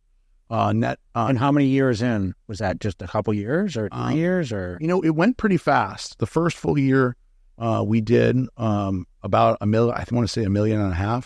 It's so long ago now. It's funny because I used to be able to rattle off these numbers. Numbers are, obviously kind of like my thing, right? Red kind of could tell you, but with because I remember when you came over to see me at BPI that one time. Oh yeah, of course. And everybody, yeah, and you were like, "Man, I want to build." I remember you thinking, I don't know if I think you brought PJ. You came over and like you had just got that Honda or some car you were driving. What was the car you bought? With first decent car? Oh, Acura. Yeah, you brought an Acura. You came over and you were like sitting there. Yeah, that was in the very beginning. No, PJ wasn't with me. I don't know at that time. But yeah, we were doing really good, really fast. I mean, it happened very quickly. The first year, I think we did $1.5 million, and out of $1.5 million, that was 100% direct. I mean, we probably profited netted about $1.1 million, $1.2 million. All capital products. Yeah. And then the second year we were like, $6 million, I think. And then it was like went from 6 to 12 to 20. So 4 years we're at the 20. And what was your role versus PJ? Because I felt like he was more than an athlete. Oh, he was definitely more than an athlete. Initially, when I was still working for Palumbo before the whole thing happened, he packed all the boxes. He did the customer service. He did a large majority. Because we were running out of his apartment at one point. His apartment, yeah. Out of we called it the pink room because it was like his guest bedroom that, for whatever reason, was painted pink. Not whoever owned it before painted it pink. And we had a folding table, and this was before we even realized that they would pick up from USPS. So he's packing the boxes, not even the boxes. They were flat rate padded envelopes. And you would stuff them in the car and drive them. I did that. You know that. Yeah. I mean, I did that I was selling $1 million of T-shirts out of. I remember you doing it. I remember seeing you in videos. Yeah. He still does it. He still packs them. Yeah. Do you put them in garbage bags and take it to the? No. Well, I don't. This is not like clothes. Yeah. We do it every way with the small stuff. Yeah. No. We did that. Or PJ really was the one who was doing it, and he would every day. I mean, I helped him plenty of times, but mostly he packed them up and he would put them in garbage bags. And I remember celebrating the day that we had 2 full garbage bags of products to ship out. Those were really actually some very good times. There was a bunch of years in a row, 2 or 3 years that were great. They were really good and really positive, super fun, where we were very close. And then, things, I would say that money changes people in a good way or in a bad way. I feel like it's helped me be a lot more generous and make better decisions generally. And I think for PJ, for a while there, and I can't speak to what he's like now because I don't know, but for a while there, I think he got real mixed up with just like life in general and thinking that he was, maybe more powerful or important than he was. And then he had a bad relationship with Celeste, who was his wife, who was a wrestling champ, and just a caustic relationship. And just a lot of bad things at once, drinking too much and maybe some drug stuff and just everything else going on that culminated in a really negative mental space for him. Mm-hmm. I think he would probably admit to all those things now, but he was very beneficial in the business. Initially, he was a great salesperson. He was a great representative for the brand. He did a lot on the marketing side, being the face of the brand. He was in commercials and stuff. He has a lot of good ideas. He's very creative. So we bounce a lot of ideas off each other. Our desks, in the office faced each other. Yeah. We were very, it's funny in life, you meet, I don't know if you can identify with this, either one of you guys, but in life, occasionally you meet somebody who's really additive. Like you meet somebody, and it sounds a little gay. You meet somebody and you're like, wow, I'm really funnier with this person, or I'm really better with this person, or there's something about that person's personality that complements mine. And like me and this guy or girl, whatever, in this case, a guy, are better together. This is not romantically shit like that, but like we were just funnier together. We did a radio show called Iron Empire Radio. I think you're on that one. And we did videos together, and it was like we just played off each other very well. Funny story, in court, they played one of our videos. The prosecutor played one of our videos because it was so ridiculous, for a product called Euphoria, where PJ humps a stuffed animal, female blow-up doll called Fatty Patty. And the prosecutor played it, showing like he was trying to show the judge that he wanted to admit this into evidence because it made us look so bad. And they played it, and every fucking person in court, including the judge, was laughing hysterically at the video. And me and PJ were laughing, and we weren't friends at the time. We looked over at each other and we're like, okay, like you get it. Like you get it. Why did it work? This is why it worked, because it's two fucking goofball meatheads doing stupid videos, and for the first time ever using money to put it on social media. So all the way up, and then boom. Yeah, boom. Well, interestingly enough, the boom was more of me and his relationship went boom. We had an investor, and I won't give, this is a long story, but I'll give you the very short version of the story. We had an investor who bought in for $1 million. His name was Joseph Safina, and he bought in for $1 million, and we sold him 30% of the company. We had just bought out Robert DiMaggio, because that guy's a fucking total lunatic. And he like lost his mind. Him and PJ had this huge battle, and it was like, it's a whole other story. This guy made PJ call him on the phone and basically suck his dick on the phone to turn the website back on. He turned the website off because he was upset that our website, which was his website, was doing better than Iron Mag Labs. He's a lunatic. So we were like, we have to get rid of this lunatic. He's willing to. So you bought him out. We bought him out, $400,000. Okay. $400,000 each. So we were like, wow, we can take our $200,000 each, flip it to this guy, and walk away with $500,000 each. Well, why did you want to inject money if you're doing so well? We didn't want to inject money. We wanted to recoup all the money that we gave to Robert DiMaggio. So we gave him the $200,000 each, $400,000. Why? Didn't you have enough money at the time? It was a very short-sighted decision. It was two guys that never had money in their life who got an offer from a guy who goes, I'll give you $1 million for less percentage than the other guy that we just bought out. You know, we were cash poor at the time, or poorer for sure. Why? Because you were spending all the money, or? Well, we spent the money, but also we gave $200,000 each to Robert DiMaggio. Okay. So once you cut him that check, and we were certainly spending, we were living not beyond our means, but you were living beyond your means. You probably should have been. Yeah, more than we should have been, for sure. Yeah. Definitely, like now, I wouldn't do, you know, percentage wise, I wouldn't spend that kind of money. Yeah. Versus what I bring in or what I have now. It was two guys, you know, who were like living the life, and then we had to shell out $400,000, and all of a sudden, literally within days, completely by chance, this guy comes along and goes, "Hey, I'll give you $1 million for which you spent $400,000 on." So we're up $600,000, $300,000 each, for less percentage. For less percentage. So it just seemed like the deal of the century. So we took this on. It was not a deal of the century. It was a very bad deal, and this guy we already had a strained relationship, and this guy made it worse. And so we ended up breaking up. I tried to buy Joe out. At the end of the day, speeding the story up, Joe ended up deciding not to take my money offer to buy me out or buy him out. Instead, he made this huge explosion where he said, caused us. Joe told me, when me, PJ, and some of Joe's security guys, or guys he brought in to make sure nothing went crazy, he said, like, basically, Aaron, get your shit and get the fuck out. You're fired, right? And it was a very dramatic event. I left very similar to the Dave Palumbo thing, in fact, except more dramatic, because this is I remember hearing about it the day.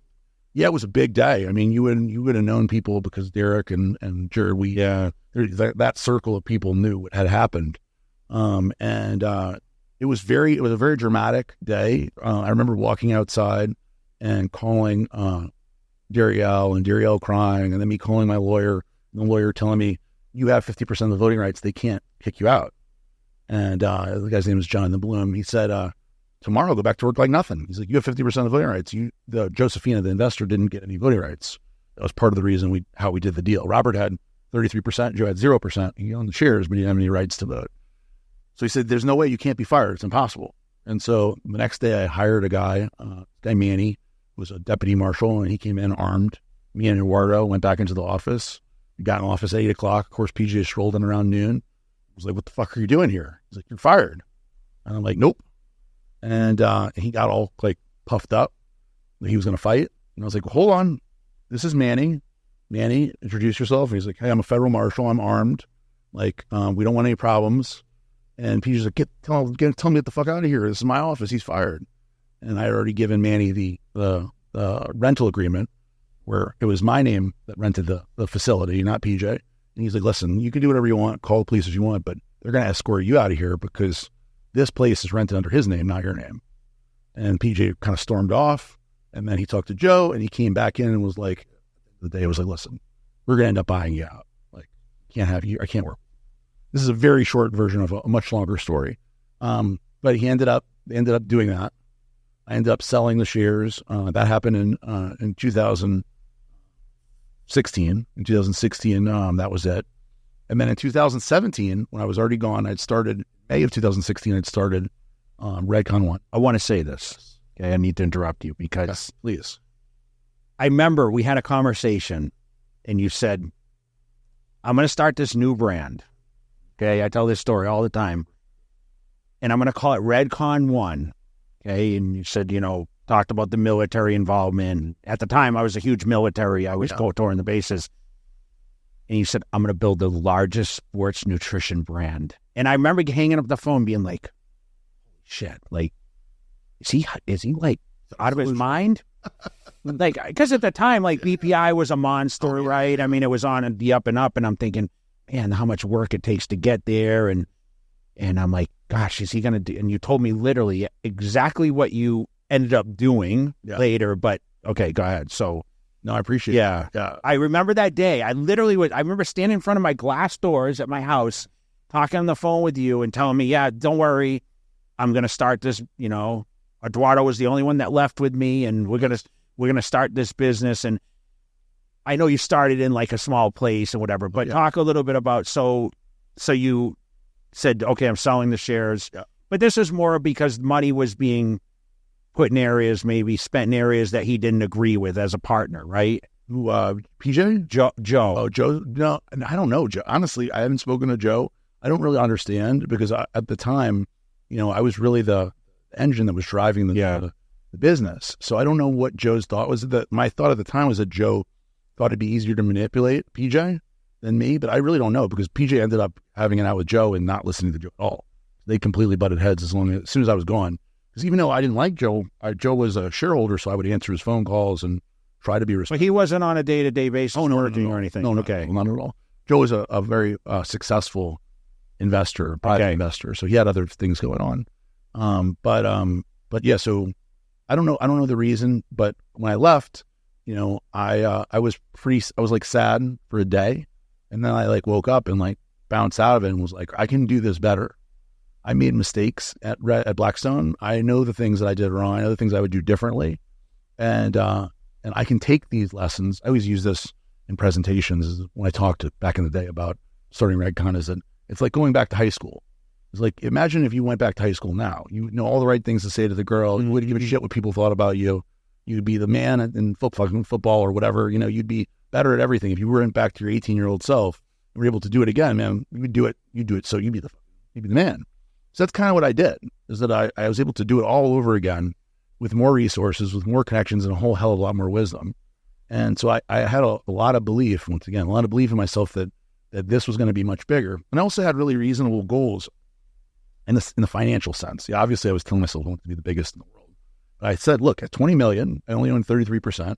That's only 6.6 million in revenue. I can make 6.6 million for sure. I know I could do that. So if I can do that, I'm already back to even. Anything plus that, if I own 100% of the company, that's a huge success. So if I can get to 10 million, I'm almost doubling up. I get to 50 million. It's like we're going to hold it. Plus I don't have to listen to anybody. And even though PG and I were great friends initially, at the end there, I felt like I had to tiptoe around him all the time.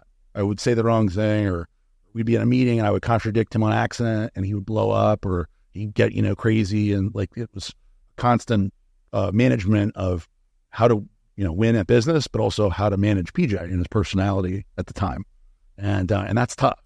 So it felt like a relief to start over, and do it. And I was able to really learn from all those lessons, and also was able to do something that I think that was very valuable for Blackstone. We were a very niche company. It was a bodybuilding, kind of like dark side and kind of, gray market. A lot of the products were kind of gray. We had very vanilla products too. We had protein and stuff like that, but the products were for people who wanted an edge and didn't want to break the law. I wanted to create a company that had products for everybody that could be sold in Walmart, CVS, or Walgreens, or like we are now. We couldn't even sell Blackstone on Amazon at the time. So like any Blackstone product, if it was called Blackstone, it couldn't be on Amazon. So like I wanted to be in GNC, Vitamin Shop. I wanted to be in all those places. And so I knew that if I created products like that again and recreated the same formula, that I would never be able to achieve the level of success that I wanted. And so that was the initial impetus, was obviously the United States military providing support for United States servicemen and women. We had 2 Navy SEALs, Ryan Bates and Brandon Cruz, who were very charismatic, in shape guys who were face of the brand for the athletic side, the everyday, male warrior. And then we had Dallas McCarver, who was the bodybuilding side, who was the young, up and coming superstar. So we had both sides of the business covered. We had products that everybody could use. And we had a name that resonated with everybody. Redcon 1 means the highest state of readiness condition 1, which could apply to a soccer mom, a Navy SEAL, or a bodybuilder. Yeah. There's nobody who doesn't want to be at the highest state of readiness. You never ask anybody, no, I'm not interested in being ready. Okay. Right. So it was like the perfect storm of everything, and it picked up very, very fast. How did you come up with the name now?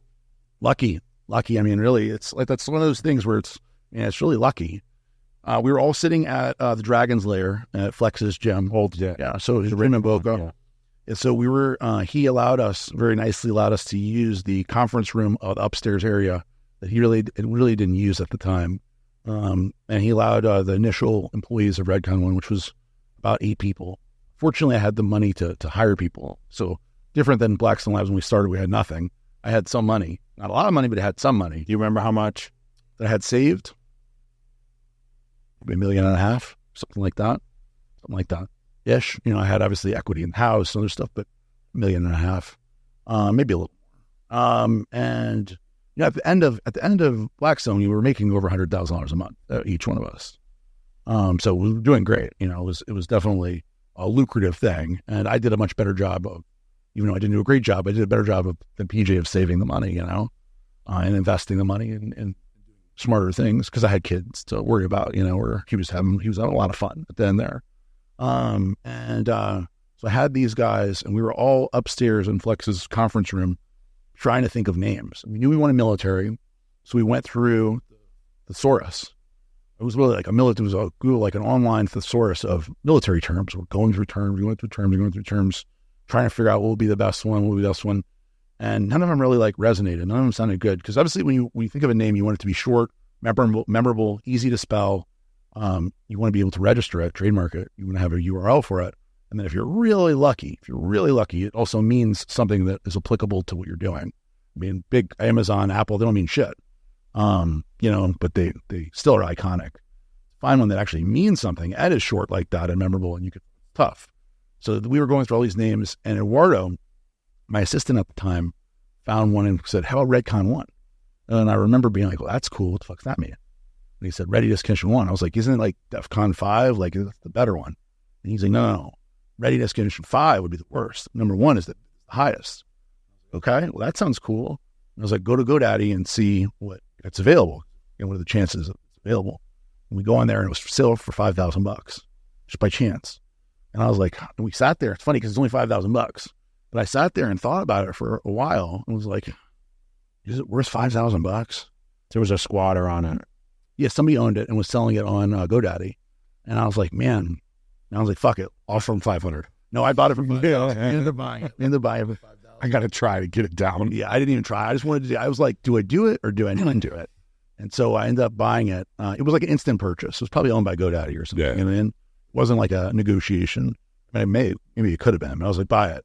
So he bought it, and that's the biggest start of the name. I mean, so it's really like happenstance, chance. You could even say that it was meant to be, because if it wouldn't have got that name, I don't know where we would have went.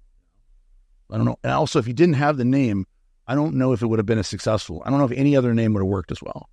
Because I didn't want to be another Blackstone Labs or Iron Mag Labs or Sparring Nutrition. I wouldn't want that. I wanted It's a one name. Boom. I wanted, and it's funny now. Attached to it. Now the people in the beverage world go, I want a Redcon one.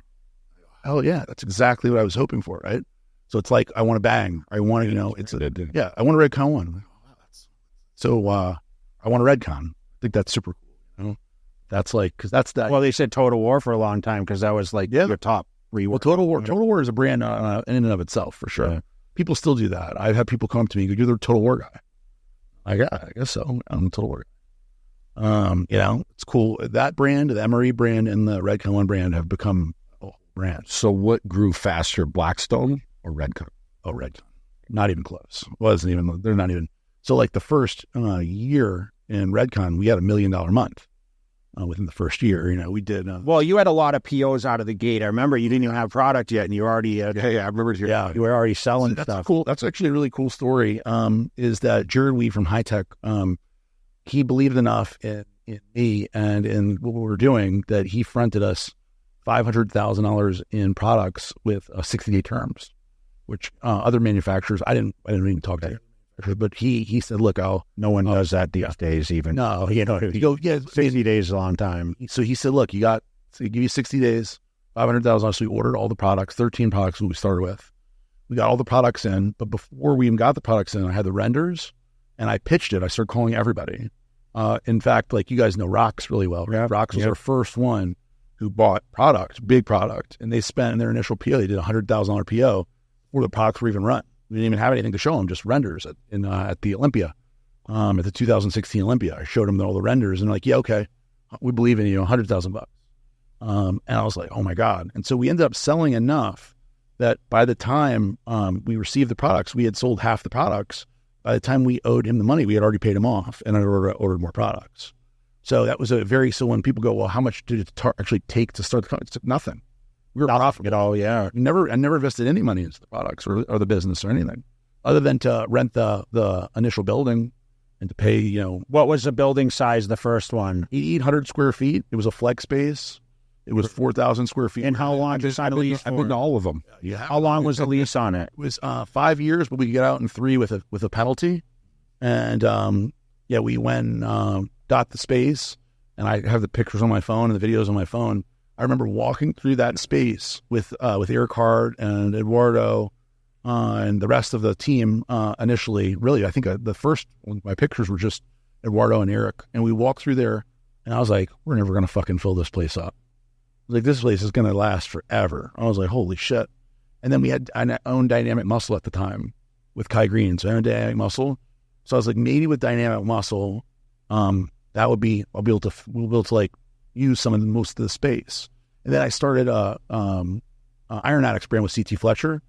And then I started, I had with Rob Bailey, I had the Rob and Adrian phone, run everything. Yeah. So I figured like, okay, I can put them all in here and maybe we'll get close to like making it look, halfway full.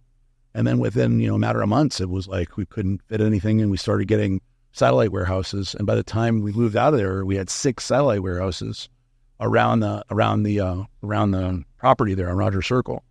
It happened very fast. It happened very fast. I remember you reaching out and saying, come train with me. Yeah, at the gym. And I go because, it just looks like a normal office, and you go through the front and the gym's like there. Right in the middle. It's not in the back. It's like you walk through the front door and the gym starts here, and then there's offices here, and upstairs. What do you mean there was a gym? You had a gym in the office? It had been office. I never saw that. So this is what happened. So when you walk into the office building, right, there's this big area. I rented it. They called it the showroom. Yeah. And I don't know what they showed in there initially. I don't know if there's cars or what, but there's nothing to do with this middle area. There's this big, I don't know, maybe 1,500 square feet area, 2,000 square feet. It's just open, and we put cubicles on the left side of it, and where the call center guys were. And then my offices were upstairs, and there's offices all around, and then there's the warehouse that's in the back that you walk through the door, and then there's a sales guy, like sales pit, that's a separate office. But it's just this kind of empty area. And I thought, what are we going to fucking do with this? It's like weird empty area. So I met Steve Harvelius from Super Fitness. Yeah, of course, yeah. Yeah, I called. He's a great guy. Steven's great. Yeah, I called. Bought a bunch of stuff from him. Oh, really? He's here right now. He comes in tonight. And I saw him online. He talks about this. The way I got in touch with him is because I would see him post his equipment. I always loved equipment. Like I love equipment, like I love supplements. Yeah. So I would see him post his equipment, and I reached out to him not to buy anything, but I told him, post your prices. I was like, hey man, post your fucking prices, dude. Don't. He like, well, I don't like to post the prices because then people know what it costs and they're going to shop me. And I go, I'm telling you, you'll do more sales if you post the price. Don't not post any price. Because people would ask him how much, and he'd be like, DM me. And I was like, you need to post your price. And that's how we got in touch. And he ended up starting posting his prices after that. So I bought the equipment from him, and he came and outfitted the gym. And it was just a little like, the idea was that Dallas would train in there. Dallas was like, fuck this. I'm going to train in this place, in this dump, right? Yeah, so we had this little gym, and then that's where I trained. You had dumbbells up to 200 pounds or something. And we had a bunch of basic equipment. Was that where, did you have that? No, you were in Blackstone when I came out and you had a supplement store. We skipped over all that. I mean, yeah, I came out and did an appearance for you guys. Great. Yeah. Great. You're great. I totally forgot about that. So I've seen the picture just recently of me and you doing front double bicep. Yeah, right outside. Right outside the store. Isn't that funny? That was 2014, I think. Yeah, or ish, right around then. Yeah, right outside Busybody. Yeah. You guys had that store. Yeah, we had 2 retail locations. It's funny how, like, you know, that, by the way, that appearance, it's a pretty crazy appearance. Yeah, there's a lot of people. We had was Kai Green there too? Yeah. Was there? And... Kai was dieting for the show. That's my famous Kai Green story. You know, that was a good one. It's worth telling because it's Olympia. Do you know Snacks Don't Count? Have I told you that one before? No. It's such a great story. So Kai, you know, I've known Kai for not as long as I've known you, but I've known Kai in great depth. You know, I've traveled with him everywhere. I've been around him. We've done business together, business partners. He trains at my gym. He was an athlete of mine. We spend countless hours of conversation where a lot of times I don't know even what we're talking about, you know, or he circles around. You know, what did we just talk about? Certainly negotiating with him is very interesting because you really can never get him to do, you know, you don't know what he's agreed to or not agreed to, but I love the guy. He's a great dude. And one of my favorite Kai Green stories is he was dieting with George, and he was dieting for the Olympia, and he was in the green room. Where the funny part is that when you have a line of people, and you have to take a break, you feel really like, I got to get back out there, right? People waiting for me. Kai doesn't feel that at all. So when Kai has to like eat or whatever, he doesn't give a fuck. And it's not like he's being a dick. He doesn't even think about it. Yeah. So he went back to the green room, which was like a little office area that we cleared out in the back where you guys went and ate. I don't even know if you went back there. Yeah, I don't think I did. I think you're like here. I was nonstop. Yeah, you didn't give a shit. He's nonstop with people. But Kai's dieting. He needs to take his time to go eat his food. So he's eating his food. Me and Rob and Dana went back there. I think Flex was back there. And we're all sitting back there and he's eating. You know, he's eating his cod or whatever and broccoli or whatever he's eating. He used to eat potatoes where he just eat them like an apple. So he's eating them. So we're sitting there and everybody's talking and laughing. And I'm watching Kai eating this bag of cashews, this huge bag of cashews that Adam, his guy, his manager, I guess, brought him. And he's eating his cashews, and everybody's talking. And finally, I'm like, Kai, you got to get back out there, man. Like, everybody's waiting. He's like, okay. And he leaves. I'm like, what the fuck? I was like, Kai eats a whole bag of cashews. And Adam's like, yeah, eat the cashews. And I was like, how much was that? He's like, 5 pounds. And I was like, he ate 5 pounds of cashews here? And he's like, yeah, I guess. And so when Kai came back, I was like, dude, did you just eat 5 pounds of cashews when you were eating the cod? He goes, yeah, but snacks don't count. And I was like, snacks don't count. I was like, snacks don't count. I was like, does George know about the snacks? And he's like, I don't know. That's the famous story where it's like, and by the way, he came in like in crazy condition, like ridiculous, right? That year. And it's funny because can you imagine what he would look like if he didn't do like, you know, he did like 3 hours of cardio. Oh yeah, he was crazy. He still does. Yeah, crazy. He still does. He still does. He'll go to the gym. He still trains at my gym. Yeah. And he'll go in there and he'll be there all day long. Anyway, the snacks don't count. I always thought it was amazing because it's like, who else? I tried that option. It didn't work out very well. So you moved into the massive building. Yeah. I bought the massive building. Another big balls move. Yeah. Like, and I was there the day that happened. Yeah, you were. How funny, right? I remember he called me and he's like, bro, you won't believe the size of this building that. Yeah, he was like, I was like, hey, I'm going to be up in Boca. And he's like, oh, okay, come in. And right when I pull in, he's like, I just bought a building. I said, what do you mean? And then you told me the story how the deal. you rented it from the guy. And That's such a great deal. It is chick got the money. Like, Such a great And it's so funny. It was so funny because a few months ago, I'm like, hey, you're selling that building? And I bought, Andrew wanted to buy it, He called me about it. I sold the building. He just wanted the right price, Oh, I got a great price. You wouldn't have paid. Yeah, I know. That's why we talked. I remember we walk in this and it's ridiculously big. It's 80,000 square feet. 80,000 square feet. And there was a part where you're like, we can't go up there because there's people that are locked in or some shit. Yeah, the things that were doing the Medicare fraud. Yeah, they were like ripping people off. Yeah, the woman who I bought the building from, who was, unfortunately, I'm sure these people all passed away now. They're older. Yeah. Her husband or her boyfriend was 98 years old, a Holocaust survivor, Auschwitz Holocaust survivor. And you said the money was like her play money or something. Yeah, he basically said he was very wealthy, he owned a bunch of real estate, commercial real estate in Boca and elsewhere, and sold his company for like $800 million like in 1980. It was like something crazy. And so he moved to Boca, old Jewish guy, and to start buying commercial real estate for like fun. And he told me I met this young girl, and introduced me to her, a shiksa, non-Jewish lady, and he never married her, and she was 80, so she was 20 years younger than him, and and so the building was her fun money, so she rented it out to people that a lot of them didn't pay, and so the people upstairs were doing what she told me. I don't know what they were really doing, but she said, those guys up there, they do Medicare fraud, and I'm like, oh, okay. She's like, I'm going to kick them out. And so if you'll buy the building, I'll kick them out. And because she was worried, because COVID that was when COVID just started. She's like, I'm afraid he's going to die. He's going to get COVID and die. And I'm going to get nothing because I'm not in the will. I've never been married to him, etc. She's like, but if I sell the building, I get to keep the money. She was a highly motivated seller. Crazy. So they bought the building for $12.5 million, or he bought the building for $12.5 million in 2008. I told her all the money I have is $10 million. That's all the money I have. And she's like, that's crazy. We can get it, assessed. It's going to assess for 15, 20 million. Who knows what it's going to assess for? I got $10 million. That's all I got. I can't get a mortgage because she's pressing me. She's like, I need the money like this week. I was like, I got $10 million. She's like, no, it's crazy. I can't. She hung up. And then eventually she called me back. She goes, okay, $10 million. Can you do it this week? No inspection, nothing. I was like, all right, let's do it. I ended up buying the building. And it ended up being, it was a cash transaction. And it just was the right time, right place. And, I'm sure she's happy she did it at this point, right? So you went from the 88 to that? No, I had 8,800, but we also saw all the satellite, which was it was a disaster. I remember hearing the stories like it was crazy. They would need a pallet of something, but they wouldn't know which one it was in, so they'd have to pull everything out. It was so crazy. So what was the nut? Do you remember what the nut was a month? Like for mortgage? For all the spaces and all that. Oh, if you want me to guess, I don't remember exactly, but I'd say it was somewhere around 60,000 a month. But you were doing crazy business at the time. Oh, yeah. We were doing great. We were doing really great then. We were doing somewhere around $70 million a year at that point in 2008.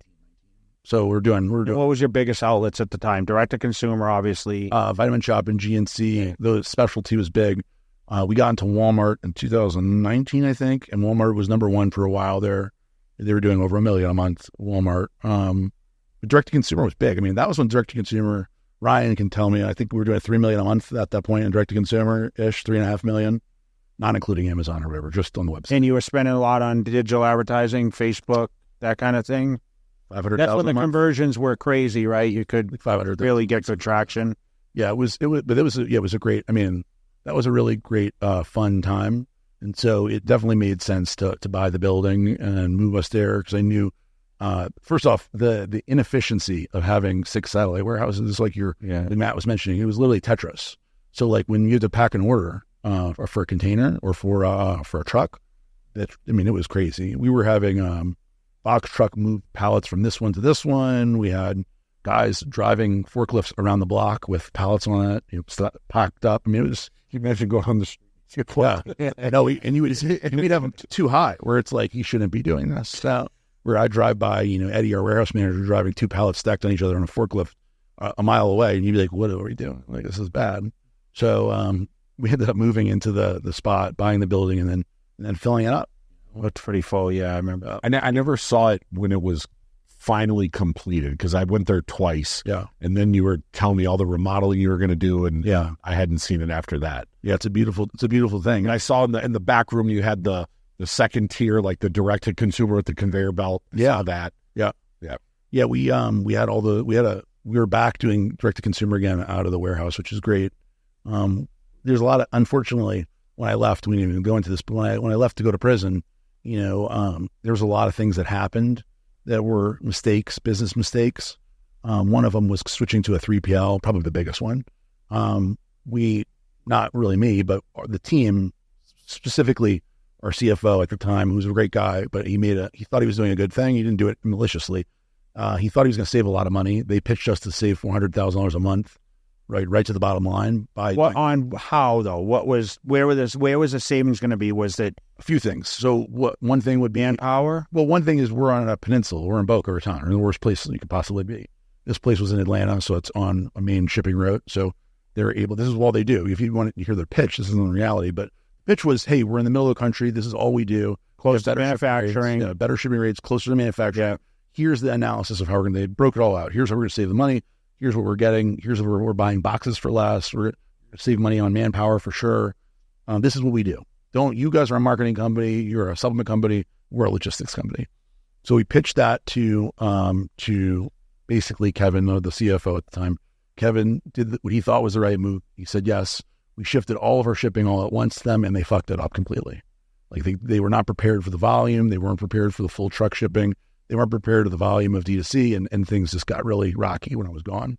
That's indicative of a lot of other things that happened when I was gone as well. Everybody was doing their best, but I left suddenly, It's not like I left because it was, it wasn't like anybody in the team's fault. They weren't prepared for it. I didn't really make them prepared for it. I really wasn't prepared for it either. So, it all kind of happened all at once, and everybody did their best that they could based on their, good intentions. And it just didn't work out. So we were lucky that when I came back out, the business was flat in terms of revenue, but the profit far, far less, just because of stuff like the 3PL. So it did affect revenue. I know, but you have this big space. I mean, what'd you do with the space? Why have that big of a building and maintain it? It was empty. I mean, you owned it at the time, so there was no right. Monthly besides taxes a year. Well, I paid my rent to myself. So Redcon paid rent to the Aaron Singerman holding or whatever for the facility. So it still was mine. The thought would be that if the 3PL worked out great, that we would probably rent that out to somebody. Somebody else wouldn't use that warehouse space. It's 50,000 square foot of. So all the product got moved out. Everything got moved out, and then now everything's back. And that's a big expense that obviously you can imagine with the $35 million of inventory, how many trucks it takes to, ship that out and then ship it back. I mean, we're talking about millions of dollars just in trucks, multiple millions of dollars just in trucks. So, and that's not including anything else that went along with it. I just moved $1 million of inventory from one warehouse to another state, and so that's nothing now. Yeah, compared to $35 million. Big difference. Yeah, it's big. But it's remember, you moved it. They moved it there and back. Yeah. We did both directions. And there's a lot of stuff like that that happened. Where when you're there and I'm attentive and watching everything, it's just different. When you're looking at the bottom line and you're thinking about how much money you're making or the business is making. It's different when other people are there. Everybody did their best. And I don't want to, one of the things I'm guilty of, and Ryan will tell you is, I don't want to pile on the guys. Everybody did their best for what they were capable of doing.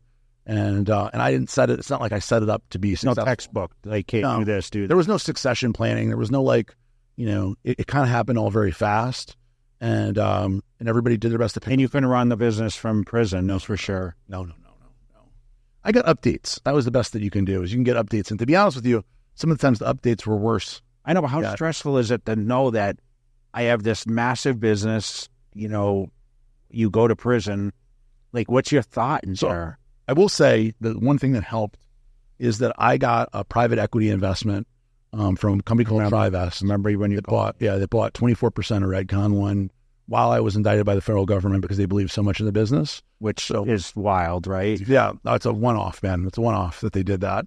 And it was a lot of effort. I was already very stressed with everything going on, with relationship problems with my wife, with knowing thinking I'm probably going to go to federal prison, with dealing with growing the business, and then on top of it, doing a transaction. But I felt like by doing the transaction, I would secure the future for my children and my wife.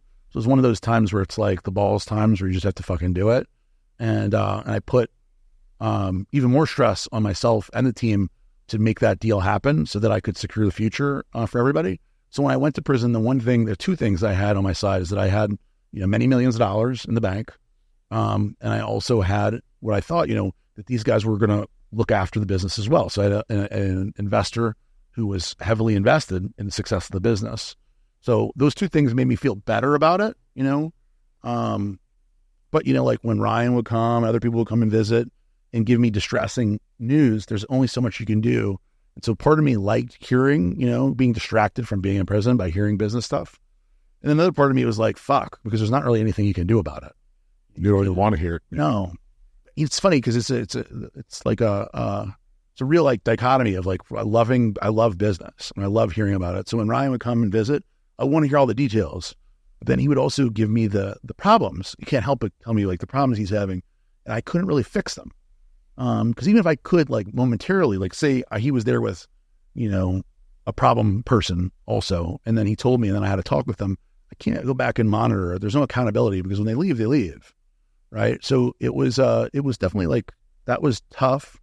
But on the flip side, it was nice to be distracted, because then I would go back to my son, I would think about it, and I would like, I would dwell on it, and it would be a distraction for me. So it wasn't all bad. So for people who don't know, because obviously there's a million out there, what exactly did you get indicted for and go to jail for? So the thing that bothers me the most, there's a few things that bother me, but the thing that bothered me the most, one of the things that bothered me the most is that in the indictment and some of the things that you saw on the internet at the time, a lot of this is gone now, was that we sold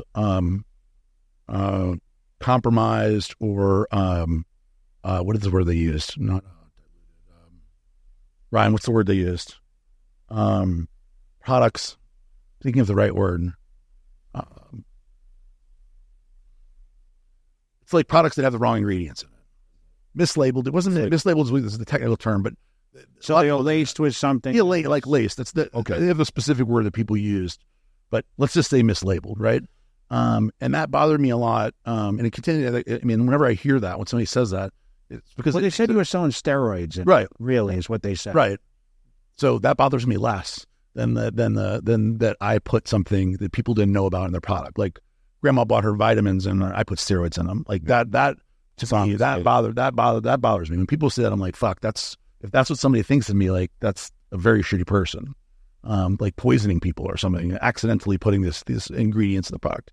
What we sold were pro-hormones. Pro-hormones turn into a hormone in the body, right? Some of these compounds were steroid-like for sure, right? They're not. So in retrospect, I can tell you that I did nothing wrong. Certainly we had no intent. That's one of the important parts is there's something called mens rea, which there needs to be intent in a crime. So for example, if you and Matt are going on a trip and you put a kilo of cocaine in Matt's bag and Matt gets arrested, you can prove that he didn't know it was in his bag. You didn't do anything wrong. You can't go to jail for somebody else doing that to you. But so for us, I was confident like, we didn't do anything wrong on purpose. But the thing that the mislabeling part is accurate in the sense that it's not a dietary ingredient. So these things, if I look back, right, and I knew what I know now, those are not dietary ingredients. They're not from a botanical or an herb. They're not an old dietary ingredient before 1994. So I know the rules now. At the time, we didn't know the rules. We just saw everybody else was selling them. And Robert DiMaggio was selling them. They had a law coming out to ban them. The law didn't go through. So seems like that must mean they're legal. Everybody else is selling them. I mean, you look around left to right, you see them on, at the time they were sold on bodybuilding.com and the rest. Bodybuilding.com just had pulled them off, right? They had one AD, but all the rest of them, but every store had them. So I just assumed there's all these other competitors. We just assumed it's a bad thing to do. And so the law changed in 2014 called the Designer Steroid Act of 2014. This is where the problem happened. So when this law came out, there was 25 compounds listed. Of the 25, 4 of our products, of our 6 pro hormones that we still made at the time, had compounds that were listed in them. We immediately discontinued them. We did a video explaining that they're illegal now. We did like a State of the Union where we wore suits and stuff. It was ridiculous saying these are illegal now. We sent out an email to everybody telling them destroy them. We'll give you a refund or credit on the site. We had a memo signed by every employee saying they're illegal. We disposed of them publicly. We got a legal opinion. The other 2 pro hormones that were not on the list, we were able to continue to sell. The woman said, don't keep a large inventory of them, but you could keep selling them. So truth of the matter is that's the answer we wanted to hear. We wanted to hear that we could keep selling those 2. One of them was Super DMZ. The other one wasn't very popular. The most popular one called Super Trenibol was on the list and we discontinued it. So to us, that's like, well, why would we discontinue the most popular one and keep the one that's least popular and the one that's the first one if they weren't on the list. So that's like intent. But the reality is I wanted to hear that we could keep selling it. I hope that she said that. So we kept selling it. And then in August of 2015, we got sued by a company for something called a Lanham Act case, which is called illegal competition. So this company sued us saying, hey, these products are illegal. And you're taking our shelf space when we're making legal products. It was a bullshit company that just wanted to make money. And we ended up settling. Our insurance company ended up settling, which also made us think we didn't do anything wrong, because why would this big insurance company settle over this product, right? If it was an illegal product, they'd say, we're not paying you. We're not paying you for this illegal product. So we ended up settling. We ended up discontinuing the product, and life went on. I eventually left in 2016. I sold my shares. 2016, I started Redcon 1. 2017, Blackstone Labs was rated by the FDA. I didn't know what it was about. I thought it was about 1,3-dimethyl, which they were selling at the time. You guys are familiar with that, of course. And so nobody knew. PG didn't know. Nobody knew what was going on. I had a criminal lawyer who told me everything was going to be fine. I wasn't a target of the federal government. Eventually, I'm fast forwarding the story very quickly, but eventually in 2019, I found out all of a sudden, I hadn't talked to my criminal lawyers in over a year. Criminal lawyers called and said, you're indicted by the federal government. It's a sealed indictment. You have to turn yourself in tomorrow at 8 a.m. And I was like blown away. Darielle was extremely shook. It was like, I can't believe this is happening. I went in, I turned myself in. So did PJ. We weren't even talking at this point in time. So did a whole bunch of other people. We got 8 people indicted. Everybody turned themselves in. You did fingerprint. I didn't get cuffed or anything like that. You plead not guilty and you leave. And it was like shocking. And then COVID happened. And so everything just kept getting pushed and pushed and pushed and pushed. And eventually in 2022, January 2022, I went to prison. A whole bunch of circumstances that I went earlier than everybody else because I crashed a boat and crashed a car. I was like a mess. And the one thing I'll tell people when it's, it's easy to judge people when you're under that kind of stress.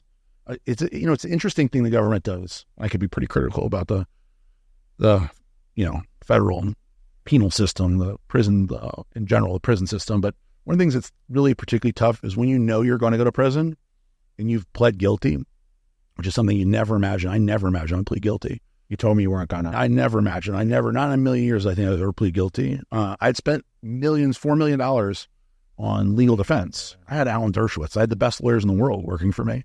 And I'd spent tremendous money and time. Why'd you decide at the last minute not to battle? So this is a good interesting story. So I have a rabbi that I see, Rabbi Erle Gopin. I see once a week. I've seen him for years, since Blackstone started. And he's a great guy, and he's my friend. And we talk much more about life and stuff, almost like a therapist more than a rabbi. We're not talking that much about religion at all. It's mostly about life and everything. And so I had told him, he knew the whole story. He went to every day in court. He read every motion we filed, everything. And this was 1 month before trial, and I had a whole legal team down on the first floor conference room. And these guys worked 7 days a week, all day long. They quit their law practices temporarily quit their law practices to come work only on my case. And I paid them serious money to do this, to prepare for a court. And he said, hey, have you ever asked the main guy was named Jim Durham. He said, have you ever asked him what's the worst case scenario? Like, what are you looking at? And I'm like, no. Talked about it. I'm like, I'm going to win. I have a great case. I'm going to win. There's no need to do that. I don't even explore. I don't even allow the possibility in my mind that I may lose and go to prison. And he's like, you should ask him. He's like, you should go with Darielle and ask him. He's like, I think it'd be smart to at least find out, like, if you go to trial and you lose, what are you looking at? And I was like, all right, if you think so, but I really didn't want to. And the reason I think I didn't ask is because I just didn't even want to hear it. I didn't want to hear all the answer. I didn't want to know the answer. It's like going to the doctor. You don't want to go to the doctor because you don't want to hear the bad news. I feel like it was kind of like doing 100 down the freeway and saying, and I thinking about getting a ticket. And you're like, I'm not going to think I'm going to get a ticket. No, but you didn't allow them. Yeah, I'm not here. Nobody's looking at me. Yeah. So that was kind of how my thought process was. But he pushed me, and he pushes me for stuff like that, and I listened to him. Just like I listen to other people that are around me that have a different mentality. Like Ryan has a different mentality than me, and it's always beneficial to do that, to at least hear other people. So I said, all right, and me and Darielle went down there and we asked Jim. I told Jim, what the rabbi had said, and I said, I know I never asked you this, but like, what do you think my chances are of winning? And he goes, oh, you have a great case. I told you have a great case. We're going to win. I'm like, yeah, but what do you think my chances are if you had to say, like, of winning or losing? He said 50-50. And I was like, wow, shit. I was like, whoa. I was like, what do you mean 50-50? He's like, well, that is a great chance. He's like, in federal court cases, 2% win. He's like, if you're lucky, 5%. He's like, so tell you 50-50, that's any lawyer that tell you better than 50-50 is lying to you. And I was like, well, why? He's like, well, you have all these co-defendants that are going to testify against you. And I was like, well, they would be lying. He's like, doesn't matter. Like, they've already did a proffer, and they've already told the government, and the government will prosecute them for perjury if they say anything different than they said in the proffer. And I was like, so they're all going to lie? He's like, yeah. I'm like, okay. Like, so, but we have facts on our side. That doesn't necessarily matter because you're in front of a jury of your peers. They might not like you, we don't know. And I'm like, oh, okay. And I was like, I thought you're going to tell me like 90%. He's like, no, 50 is great. And I was like, oh man. I was like, so if we lose a trial, how much time do you think I'll get in prison? 10 to 15 years. I was like, geez. And how much time do you have to serve in federal? If you were to get 10 to 15 years and you do everything right, 10 years you could serve 6, 15 you're going to serve 11, 10, 11. That's if you do everything right. So you do everything, you do all the programs, you do everything possible. And so I was like, okay. I was like blown away. And of course, Dariel was like pale and crying. And I'm like, so if I plead guilty, what do I get? He's like, 18 months. He's like, you'll get like 50 months or 48 months. I forget what he told me. He's like, but you'll serve 18 months. And I was like, okay. I was like, that's a lot to consider. And she's like, come outside and talk to me. And we walked out in front of the building. And she's like, what is there to choose? And I'm like, well, I just never thought I would ever plead guilty. It was never like a possibility. She's like, yeah, but you have children. She's like, Asher, if you're gone for 10 years, Asher will be out of the house. You'll be in college. You'll miss everything. You'll miss their whole lives. They won't have a father. She's like, you'll come back. You won't have any business. I don't know what you'll come back to. And I was like, okay, let me think about it. And I ended up, my mom and her mom called me and were like, you have to do it. And then I ended up doing it. And it was a very difficult day. I went into court and they ask you every different way. Are you guilty? Are you guilty? Are you sure you're guilty? Or how guilty are you? Are you drinking? Are you doing drugs right now? So you had already crashed the boat? No, none of that. Oh, okay. No, I was good to go. I was solid. I was doing business. I was going to say, you did all that. I thought, okay, well, you're kind of against it now. No. I was good. I was in, as Rob Bailey calls it, Aaron mode. I was like just fucking full steam ahead, winning. I'm winning. I'm not even focused. I got great lawyers. Is this post-COVID now? This is post-COVID, yeah. So you were coming out, because I'm sure you've struggled a little bit during COVID, right, business-wise? No, we did great during COVID. We did great during COVID. There was a few months that were bad, but it went all direct to consumer, and we ended up having a really good year in 2020. Surprisingly good year. So no, we didn't struggle as much as you would think. Florida allowed us to go to work. I owned the gym, so even though the gym was closed down, I went to the gym every day. Yeah. It was probably harder on Dariel and the kids than it was on me. My life continued on pretty much unabated. I don't do much other than work, go to the gym, watch movies and shit. Not a big I don't go out or whatever. Yeah. So anyway, that was it. I made the decision. So you spent $4 million on attorneys because you had this plan set. Yeah, you would have thought earlier. I was just going to ask you if you wouldn't have done all that and you would have went to this right from the get-go. So, okay, that's an interesting thing, and that's the kind of thing that I think about, which is good for potential listeners or people watching to think about, is, I'm a big believer in the butterfly effect, and I'm also a big believer in, if you look for opportunity, it's always there in your face. If you look back at the closed door of, you walk through one door and another one appears kind of thing, if you stare longingly at the closed door and think about what could have been, right, you're missing with the opportunity right in front of you. So for me, yes, I could have gotten it in 2019 when I got indicted. I could have got a deal. I could have got less time, but I wouldn't have closed the private equity deal. I would never have got that money. There's no fucking way. So I wouldn't have secured my family. I would have went to prison in an even more vulnerable state. The business would have went through COVID without me. It would have crumbled. It would have crushed. I would have come out of prison. I probably would have served as long or longer than I did. And at the end of the day, things happened the way that they were supposed to happen. Worked out the way it was supposed to. It worked out the way it was supposed to happen. I needed the time to close the deal. I needed the time to solidify the business, to have the right people at the business. If I would have immediately settled, they would have put me in prison much faster. And I don't know I also would have been in prison during the heat of COVID, which I wasn't through. I was there for still a horrible, horrible time during COVID, but then I would have been locked down the entire time. So, everything works out the way it's supposed to. I don't regret any of it. I wish things went differently, but then when you start going back and you go, well, I wish me and PJ didn't get that product from Robert DiMaggio, right? If we didn't get the product from Robert DiMaggio, would we have started a supplement company? Would there have been a Blackstone? I don't know, probably wouldn't. And then there wouldn't be a Redcon one, and there wouldn't be all these things. So when you go back in time and you go, well, I wish I would have done that, and I wish I would have done this, where does that lead you? It's a life lesson. Yeah. So even Dave Palumbo firing me and me being upset and the Mel Chancey thing, it led me to do that, and so on and so forth. I mean, you look back through each one of the travesties, me and PJ breaking up in the big fight and losing my best friend, created an opportunity to create Redcon One. So, all those things were very... I mean, a lot of changes in your life, though. A lot of people that were around you that weren't around. You know what? Honestly, Jay, I don't think about that too much because I think that's depressing. You know what I mean? I try to focus on the positive things in life instead of like thinking about the negative stuff, because it's real easy to focus on that.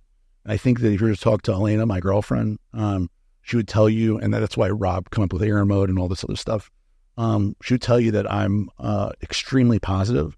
And I think the reason I'm able to be so extremely positive is I don't dwell on stuff like that. But yeah, you're right. Eduardo was around me all the time is gone. My wife all the time is gone. My best friend, PJ, obviously, all those years is gone. I'm not in touch with any of those people. I mean, I'm in touch with Darielle, obviously, to talk about the kids, but we're not together. And that is been a repeating thing in my life. And it just kind of is what it is. You know what I mean? I can't focus on that. And I can't dwell on that. And, But you mean, well, you go to prison, bro. I mean, everyone's life goes on. I mean, how do you absorb that thinking? Like, is there times you think, I wonder what's going on? Or like, how do you keep your mind? Like, how long you're in there? You're in there for 11 months, almost a year. You know what, man? It's funny because I'm really good at keeping my head down. Because I feel time goes by so fast. Like, I feel like all of a sudden here we are at the Olympia. Not in prison. That's what I mean. It's like that's the it's like slow motion. Slow motion, man. Every day is slow. Every day is slow. And in fact, it's so slow and so like laboriously slow. At least I heard that people that are there longer, because I was around a lot of people that are there much longer, that it becomes normal life as well. But for me in there, every day, I counted every day. I had a calendar and I would circle and then slash through every day on my little calendar. All the guys that had longer time were like, don't do that, man. It's just going to make it harder. But every day was so slow. Every hour was slow. Every week was like painful, it's funny because now that I'm in the real world again, it's the exact opposite. And I wish that I could just so fast. I wish I could. Kids are grown. I know. I wish every time I turn on Instagram and see your boys, I'm just like, man, Yeah. But that's a really big reminder, because you see, like, it wasn't long ago you were holding. I was holding Asher at the Nationals. I remember the picture. I remember exactly standing there, what I was wearing. Yeah. Like, man, that was your firstborn, It's crazy. It's crazy. With the kids, you really do see it. And, it's happy and exciting, but it's also sad because it passes fast. It's pretty cool to watch your stories, though, and see you with the boy. Like, they were just at the warehouse. Yeah, I know. It's running around. Almost like a play day, but it's like, I remember you having them ship the orders. Oh, yeah, they're going to do it again. Black Friday. Black Friday, yeah. Excited because it's back at the warehouse again. That is, look, it's all that time away makes you appreciate the time that you're here much more. It definitely did that for me. A lot of things that I felt were important aren't as important anymore. You know what I mean? Did you get to see the boys when you were... Unfortunately, my ex-wife was not super supportive when I was gone. So even though I made it very easy for her to come visit, they did not visit a lot. I only saw them 3 times in the time that I was there. So I didn't get to see them nearly as much as I would have liked. The thought process was, if I'm in Pensacola, it's a very easy flight from in Boca to Pensacola. It's like the whole trip was like a 2.5 hour trip, including the car and everything. And she just didn't want to do it a whole lot. So, that was kind of a bummer part, but that led to, like I said, once again, that's bad, but it led to me meeting Elena and moving on in life and finding somebody that is more compatible. Seems like it brings out the best in you, you're going out and doing fun things. I'm much happier. That's for sure. Everybody says, like, when they're around me, they're like, you seem much happier now. And it's funny because you get like desensitized to stuff. So like I don't want to talk bad about my ex-wife. I'm not saying bad about her, but I can tell you that, you just get used to whatever the status quo is. And so, I was just used to it. And I was like willing to put up with whatever because I'm just used to it. I'm not going to quit. I don't have any quit in me. I don't have anybody divorced in my entire family. I don't just mean my parents. I mean like nobody, and not cousins, uncles, relatives, grandparents, nobody ever. I'm the first, which is not surprising considering everything else in life. But yeah. So like, I just didn't think that was a possibility to be divorced. So I was just used to it. So not being married and like meeting other people was very eye-opening because I just figured that's what life is like. And so it's been, once again, it's like, you think that things are a certain way, something bad, it looks bad, the outside looking in looks bad, ends up being something great, something where it's meant to be. Talk about the sustainability of business, because that's been challenging for a lot of companies. You've been around now for 8 years. It's 8 years. Damn, I was going to say 6. Crazy, right? And, sports nutrition, you're in the energy space now. Talk a little bit about you working with Coach Prime. I mean, you're doing so many cool things now. I'm trying, yeah. And it's pretty cool to see you go to Colorado and spend time. And yeah. All these, talk about that. Yeah, well, first off, the sports supplement business is very competitive. It always has been, but it's more now. The barrier to entry is just so low. So there's new brands popping up all the time. And we've had some... Everybody has a supplement company. Everybody, right. Yeah, everybody has a supplement company. I mean, you remember when it was like a huge deal. I mean, I remember you even talking to me about like, is it even feasible to have a Cutler supplement company? You had done the BPI thing. You weren't enjoying yourself. I remember when I started and you said, why'd you call it Cutler, And Yeah. That's right. Yeah. Yeah. But because I wanted you to be able to build it up and sell it. That's what I was like, oh, yeah. So you're like, I don't care about that. Yeah. Back then it's just a whole different thing now. And we also have a lot of supplement companies that are strictly like marketers that aren't into working out. They don't give a shit about bodybuilding, that are marketing companies, that are marketers, they're professional marketers, that are started companies to market the products. That's very different because when Blackstone got started, there was, everybody to some degree was passionate from Bill Phillips to Gerard Dente to, I mean, like literally everyone's Gaspari, Lee Labrada, everybody, you name it. Even like Derek with BPI, Derek was interested in training. He was interested in bodybuilding. He went to the shows back in the day. I mean, all of those people, everybody was into it. Now you have people coming in that don't even work out, that aren't interested, but they see it's a commodity that they can market well and they can put, a brand together. Or even if they don't have a brand, they can sell on TikTok, or whatever. And then even if it dies, let's create another one. No big deal. And that's just very, very different. So, it's interesting because somebody called Redcon recently, I think it was Jack from Vitamin Shop, said that they were a legacy brand. And I'm like, legacy brand? It's like people call me the legend. The legend. Yeah. I mean, it's okay. You've been around a while. Yeah. Legacy brand. Like, I mean, it's a compliment for sure. He meant it as a compliment, but I remember thinking like, we're definitely not the cool kid on the block anymore, right? You're a legacy now. Oh my God. And so it is rare because there's very few, companies in sports supplements that are doing. We know a lot that they come and gone, right? Oh my God, so many. So about who I was on Muscle Tech for 8 years. Yeah. I mean, we don't see it anymore. That was the only thing you saw for a long time. Oh my God, Muscle Tech was BSN. I mean, BSN. Eric was part of it. Yeah. I mean, there's been a lot that have come and gone. I mean, look at Metrics was when I got into bodybuilding. Metrics and Dr. Connolly was Yes. These were monsters that are gone. Those are the big boys. So to be a supplement company that has been 8 years, it does well over $100 million in sales in sports supplements is rare and is something I'm proud of. But it's something that needs to be constantly worked on. We need to constantly be evolving and trying to figure out what's the next thing to do. That's the interesting with supplements is because you can only innovate so much. So there's no, like back in the day with Blackstone, obviously we used ingredients that we call them gray, right? Yeah. That didn't have an NDI, that weren't old dietary ingredients or herb or botanical, et cetera. So, you could fool around with that. Now we can't do anything like that. I won't put anything that isn't 100% compliant in any product. we don't even think about it. So if you can't put any exciting ingredient in it, then they're just putting more of things in products now. So the cost is going less up. Profit. Did you ever think we'd see the market for a $60 pre-workout retail? Right? I mean, there was a limitation on what we could sell. Total War, like I'm sure you had that was it, right? Yeah. Now you got like the Gorilla Mine guy, more plates, more dates. Now he has one $70, $79, $79.99, Ryan?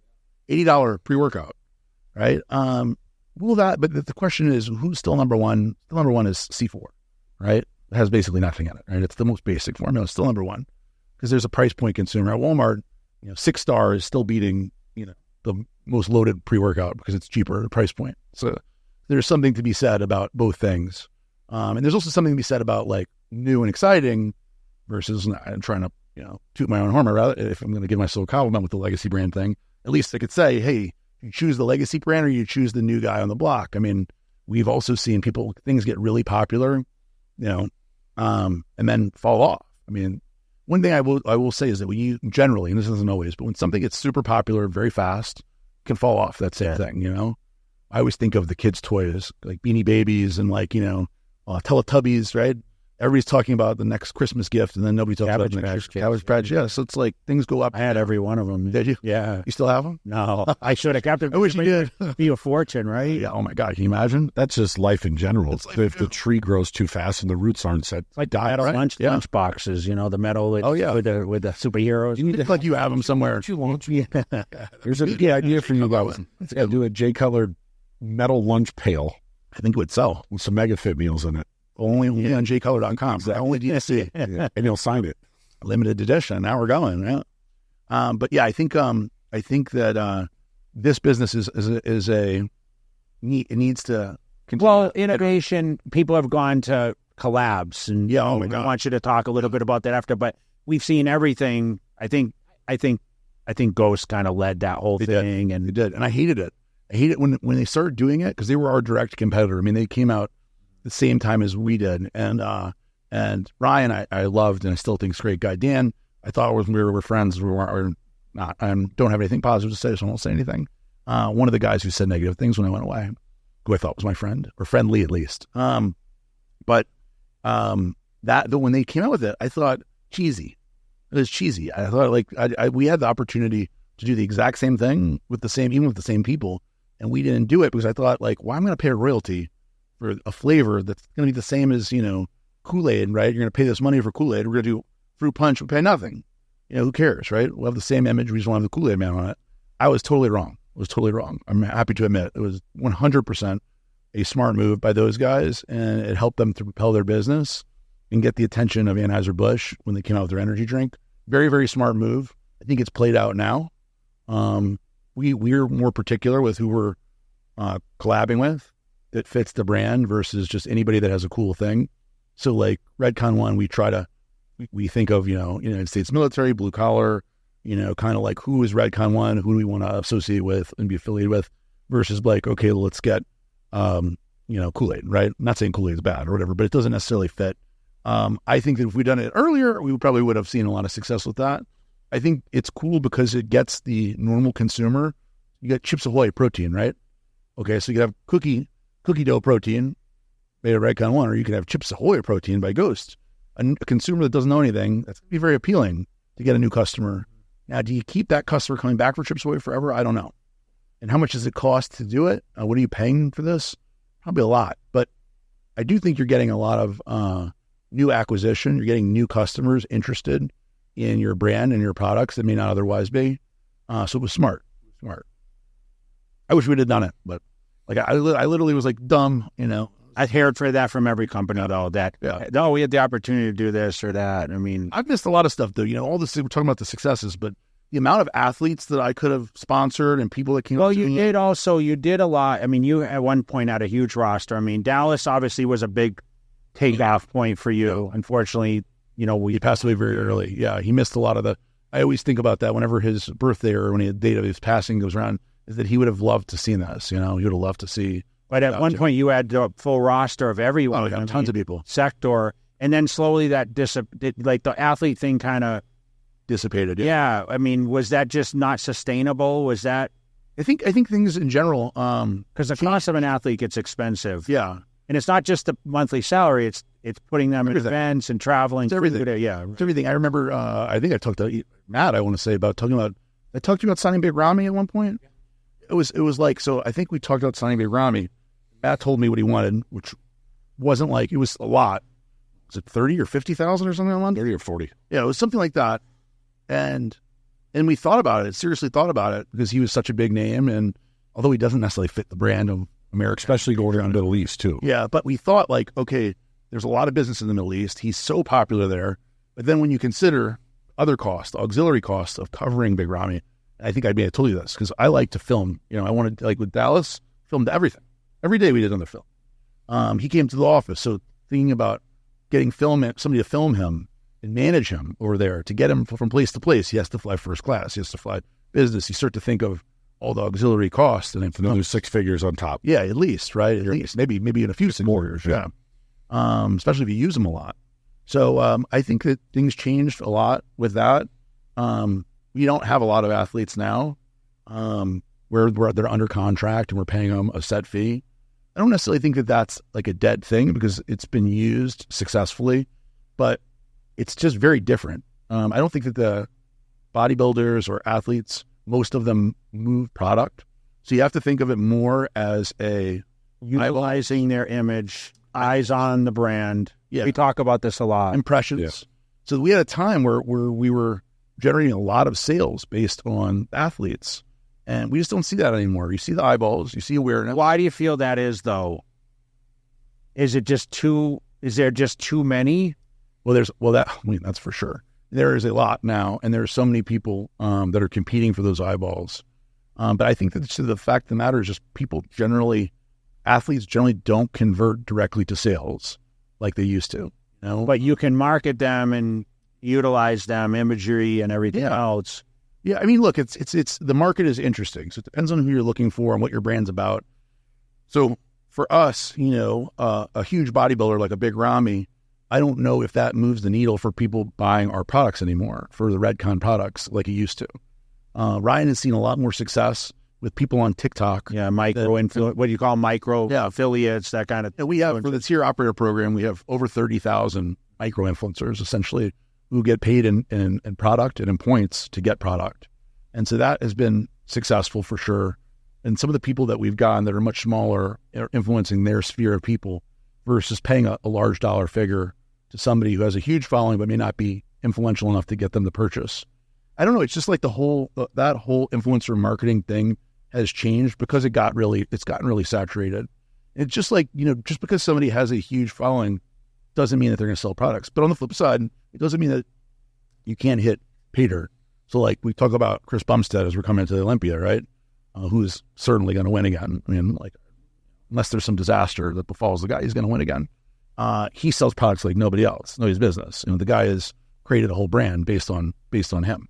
So it is pop. I mean, if I told you a decade ago, I'm going to create a brand called Bum, I'm going to make our protein called Savage, and I'm going to make a drink called Bum, an energy drink called Bum, you'd be like, Aaron, rethink this project, right?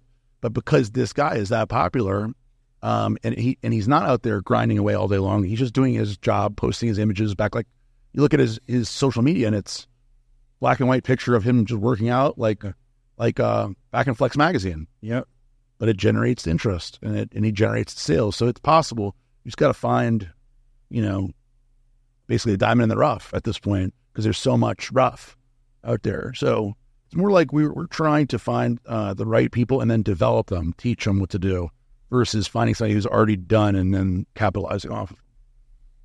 That's where I feel like the future will go is building these personalities. With the energy side, what made you jump at the space? Well, a few things. One is that when you think about brands that have been successful in clean energy, in the energy space recently, where do they come from? C4, huge, multi-billions of dollars now in revenue. They came from, obviously, our space. When you think of Ghost, they're literally our direct competitor. We were neck and neck with them until they started clean energy. Alani Nu, same thing, girls version, but they came from, same as us, sports supplements. So if you go down the list of, you know, now you could talk about Bucked Up, which you guys have here. Yeah, I've never tried it before, but I heard it's very good. Not as good as this one, but very good. I have to say that. And you could say that's better anyway. But they're great guys over there. They've done a phenomenal job. They're doing good. They're making headway. And as crazy as it sounds, because we're competitors, I love seeing them do well because they're doing well. It just continues to further my belief that how do you do well in energy? You do well by creating a recognizable sports supplement brand, especially one that's doing, hundreds of millions of dollars in revenue, because your name and your brand is already out there. So you have some brand. When somebody walks into a store and sees Redcon One, not everybody knows it by any means right now. And then you go to 7-Eleven, but you get some brand recognition just based off of the popularity of the brand.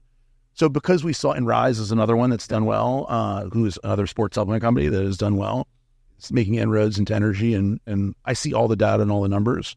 So when you think of that, it made sense to give it a shot. We did it in specialty initially in the United States military. We got some traction, and I don't know if I was fully convinced to go all in until Gene Bakuvi, who came from Bang, who was second in command to Jack Owak at Bang. He hit me up on LinkedIn, and he said, "I've tried your products at Vitamin Shop." And he said, "The liquid is great. That you're as good as anybody in terms of the quality of the flavors and the product. I'd like to come talk to you." So he came in, and he had done all his research. He tried all the products. He said, "This is what Bang was like when we first got going." He's like, "I believe in the product. I believe in the image. I love how it looks. I love how it tastes. I think this is the next big thing. So I think I can get behind it. I have a lot of other options. But if you want me here, I'm willing to come on, and I think I can run this thing for you." And there's a big hole in the market because Bang is going away. Monster had just bought it at the time. This is a year ago. I just bought it, and the shelves were empty. And he's like, "I can hook you up and get us in there quickly. And I can make a big impact very fast. And I have all the contacts to do it." And so we bet on him. We bet on Gene. He has a 19-person team now, including him, and has made tremendous progress in less than a year. He really officially started really getting going in April with hiring the team and everything. And what, give me some of the cool places that you're in that you never thought you'd see your products, because I see you post them all the time on Instagram. Yeah, and there's so many places, because that's the think about Circle K is obviously Circle K. That's a big deal. What's the biggest? I don't know what energy. Where do you want to be as an energy can? Really, there's so many. That's the thing, Jizz. 7-Eleven is humongous. To be 7-Eleven nationwide. 7-Eleven is also all over Canada, all over Europe, all over the world. Do they have a number of locations that you know off the top of your head, or you don't? I want to say 50,000 or something crazy like that. Circle K has got worldwide 15,000 locations-ish. These are big numbers. Even the smaller players like a Wawa, these are big. Racetrack, Quick Trip. Quick Trip is huge.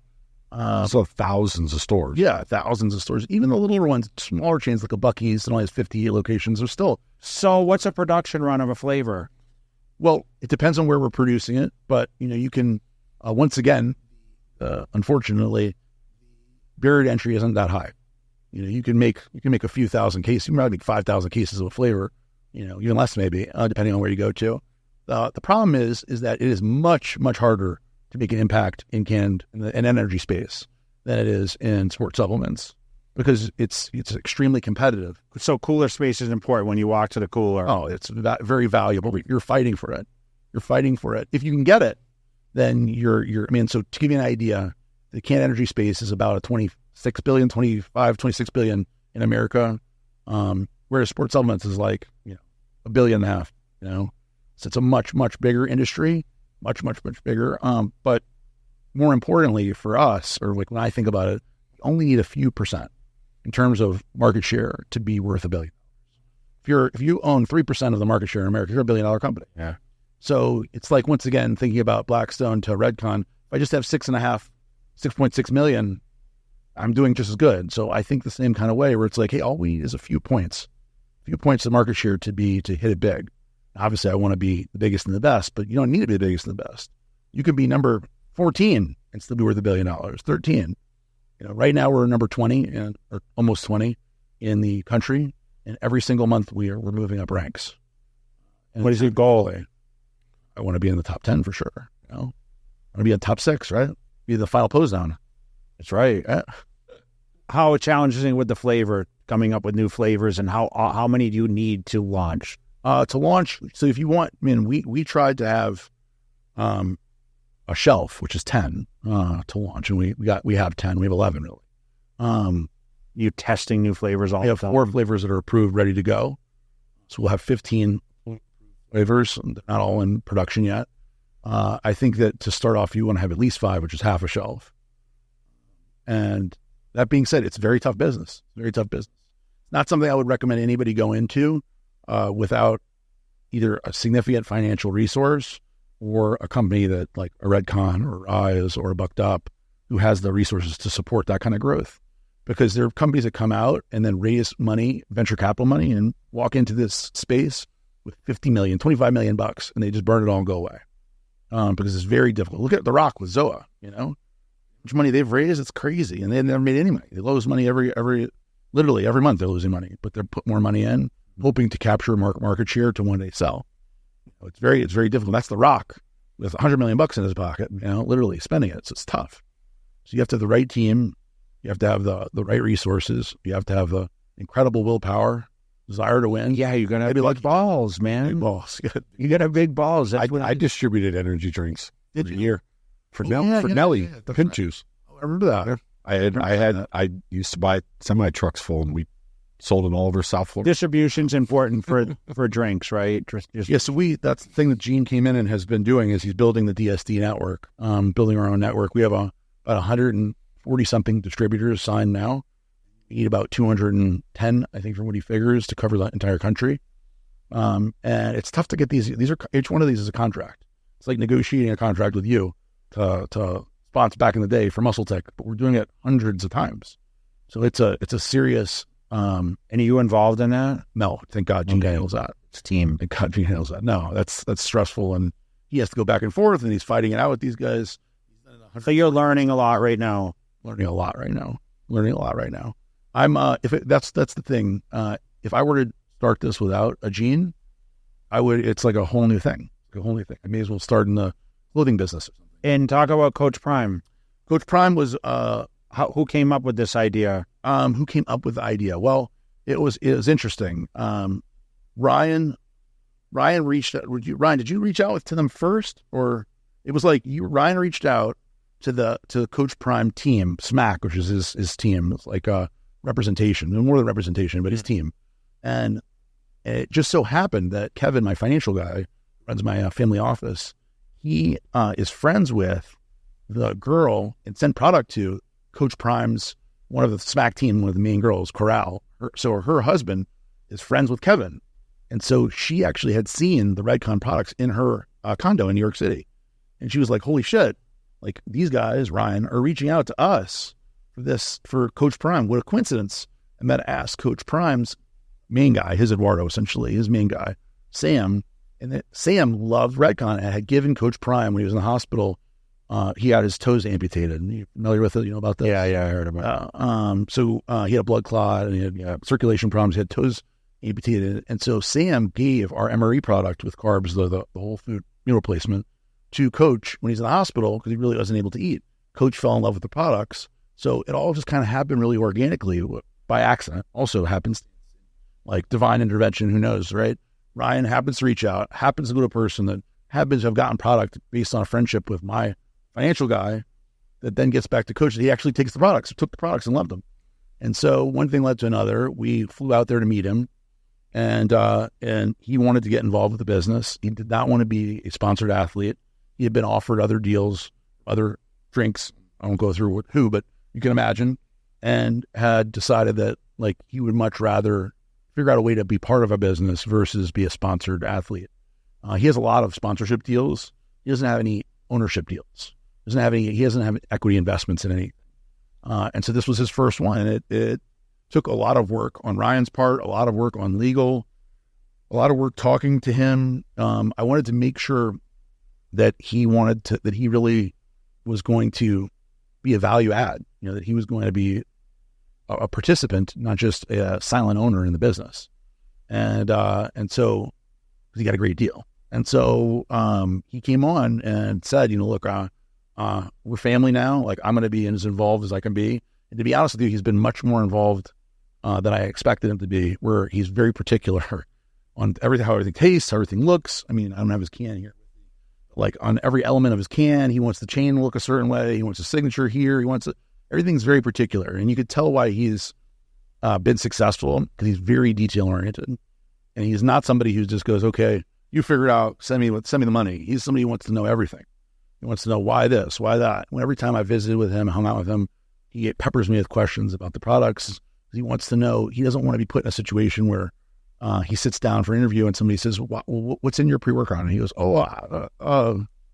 yeah, some great stuff. And, he wants to know, what does beta-alanine do? Why is it in there? What is, it's very interesting.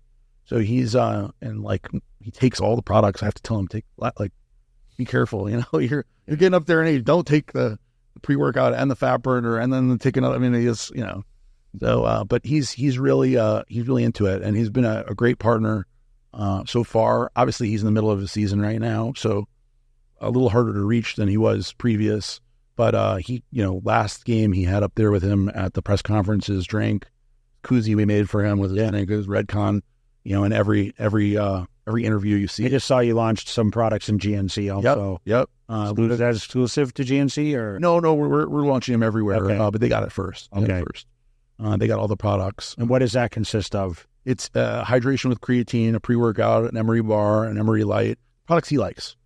He wanted it to his, kind of his. Well, the creatine and hydration is specifically something he wanted, because it's like good for the athletes and stuff that he wanted that applies to them. But most of them are a version of ours in his flavor that he likes. Like, what's his flavor called? He has a bunch of them, but the one like for the Emery bar, he wanted the red velvet. So that's his thing. And then strawberry cheesecake is the other one he loves. Those are the two bars you'll see from him, at least initially. But he's very, like I said, some stuff he'll be like, no, it's gross. He doesn't even want to talk. I used to buy your bars, What happened? I buy them all the time. You stopped? I just don't like eating bars anymore. No, I remember one time. Yeah, you used to bring them. You used to come to the for one of the Olympias. I ordered them, and something happened, and they didn't ship. And I was like, shit, because I would rely on them. I would just eat bars. Yeah, I remember. And he was like, I'm sending more out. Yeah. So I had so many of them. No, I remember every show, Matt would come over and get as many as he could hold from the booth. When you're pulling, I don't have time to go sit down and. Oh yeah, of course, very familiar with that.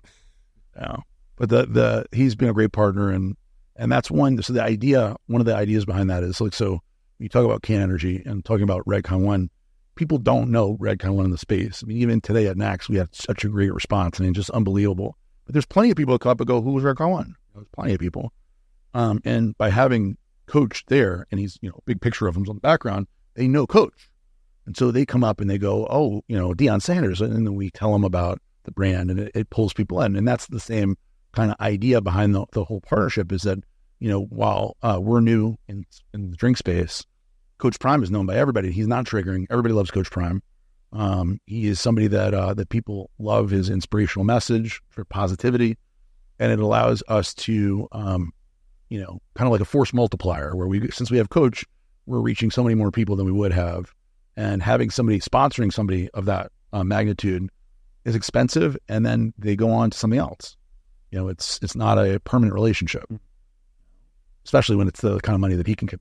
Guy gets, I don't know the exact number, but over $100,000 a speech. So it's like, for an hour. So what are you going to pay somebody like that to get them involved? Better for them to get involved financially, because they feel vested.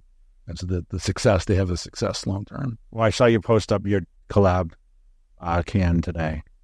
Oh, with Jolt, the Jolt Bullet thing? Yeah, that's one of those things. So like, we're talking about collabs. Who do we collab with, right? That was a cool one. Was this the first introduction? Like, I hadn't seen it before, because you kind of surprised everyone and on your social media. Yeah, it's because it was going to be in the new innovation for NAX. Okay. And Ryan has been telling me, don't show anybody. But then once I realized it was going to be shown to all these consumers or these accounts, I was like, Ryan, well, I can post it now, right? He's always telling me, don't post it. I get him in trouble because I get excited. I post stuff. Yeah. And he's like, you're not supposed to post that. So I got the okay, and I was like, I want to show people. Pretty cool. Yeah, it was one of those things like resonated with me. And I'm 44, right? And I was wondering, how will this resonate with our customer base? And it obviously, if you look at the comments, it went great. And then for the people, the buyers, it's interesting. So, like, if you think of the buyers and who's buying sports supplements, it seems to be just a younger audience in general. And then Can Energy, if you're, our Can Energy is obviously a little more masculine. The customers seem to be a little bit older, maybe 24 to 35 as opposed to 18 to 24. at least for us, not for everybody, but for us. And then if you think of who are the buyers, it's mostly, or the people, the decision makers are mostly older guys. And so they all super resonated with it. They loved it, very nostalgic. The thing that surprised me is how many people that were younger that remember it. Yeah, that were told by their mom, they're not allowed to have it, And so really cool. That's a really creative, different partnership. It's not as, as expected as like I keep using the Jell-O or whatever, but Kool-Aid. But like it's more unique to us. I think it resonates with our customer base more. And just a cool, different thing to do, Also, certainly lower dollar because not everybody's chasing Jolt. It's not something people are thinking about. A lot of people, some people wrote to me in our industry, they're like, oh, I should have thought of that. Yeah, it's pretty cool. Yeah. Just different. It's hard to sit in a room and come up with, what can we do? Like different. Yeah. Cause that's what it's come down to. Very difficult. I mean, you just talked about it. It's like, man, like what's next? It's hard to figure out, hard to contemplate. And definitely as the business gets busier and busier, it's tougher and tougher, right? Yeah. People are going out there and doing it. I mean, they're definitely like, they're up and coming brands, that we've seen like Rise and Bucked Up who've done it, I don't know who the next big one will be. It's hard to I'll tell you who's impressed the shit out of me. Bloom, the guy Greg and his wife. I saw him today on Bloom, which is a girl supplement line. You guys familiar with it? I've heard of it. I don't. Amazing. Absolutely crushing. Number one dietary supplement on Amazon right now. All girls products. Very basic, very like girl looking, basic girl looking. Like it's simple, attractive packaging, very simple formulas, good marketing, mostly done on TikTok, but not on TikTok shop to sell it. It's like TikTok, like getting really great adoption by girls. And it's another white space to have like a girls brand that's not for girls necessarily who lift necessarily. And girls who just want to be fit. Where Alani Nu is maybe a little more fitness, like working out, although they're not super. Bloom is like just for any regular girl, and they've done an amazing job. And they got a equity investment from Nutrabolt from C4 and came out with an energy drink. They call it a sparkling soda energy drink, and looks good. And I'm very impressed with them. I saw them at the very beginning, like basically right when I got out of prison. I saw their imagery and I'm like, well, these guys are going to do good. But it's interesting because you don't know what'll be the next. Still see a lot of inspiration out there. Then you pay attention. I do my best to pay attention. You still heavy with social media? Yeah, we are. What do you try to? I've been better side now with the kids. Well, I mean, me personally, I try to do less, but it's tough. Everything's on social media. I just got into TikTok. Ryan it can be addicting, Yeah. Well, if you're advertising, if your product's on there and you have a shop, I feel like you have to. So I can't not know a platform. That seems like a really like old man way to think. Like, I don't want to do that TikTok thing. I didn't. That was me. Like these Chinese people are taking all of our data, and I was like, I'm not doing it, right? And then I started seeing Ryan started telling me like, you need to check this out. Like people are making money on here, and I started checking out. Yeah, a lot of money.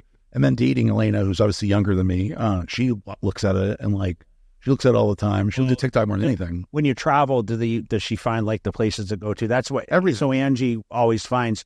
We got to go check this out. I'm like, where'd you see it? She says TikTok. Yeah.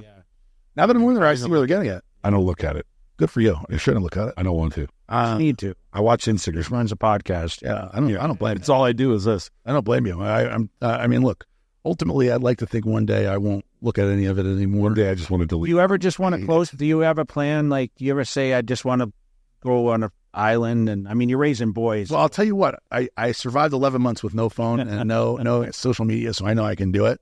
There are a lot of guys to do it. Yeah. I mean, it definitely shows for a day or something. It definitely shows. Well, 11 months, I remember going in, like, everybody was like, oh, what are you going to do without your phone? I was like, I don't know. And I got in there and I was like, oh, no big deal. It was like very quickly. So when you turn your phone on, do you have a ton of messages? Well, I leave my phone all the time now. No, when I came back, oh my God, I have a ton of messages. Holy shit. You still the same phone number, right? Yeah, of course. Did people call you? Like, I had a ton of messages. Even though you were away, probably. I had some that didn't know I was away. I had some people that were messaging me when I was gone. So when I turned it back on, they knew I wasn't there, but like, yeah, I got thousands and thousands of messages when I got back. It was cool to see. And, I initially put out, like I waited a few days and put out a a video with me and the kids. I wrote on that. I didn't text you because I figured it was like crazy, you know? Yeah. A lot of people did that. That was one of the things that's interesting where it's like, a lot of people when he got back felt like, what's the right time to write him? Or I remember when I texted you the first time, like, dude, we got to catch up. I know you're probably just crazy at this point. Yeah. I'm saying that for 2 years now. How long have I been out? Yeah, 2 years. About, like 20 months, something like that. Yeah. Yeah, a lot of people were like that, whereas like, life gets fast, bro. I know. Life is fast. And you're 44. Be 45 in January. How old are you? I'm 51 now. Jesus. You look good, though, bro. You look good. You're doing something right. Cutler supplements. Cutler supplements. Yeah. Send me some of those. Yeah, it's time moves fast. You gotta sit back and enjoy it, slow it down as much as you can when you can.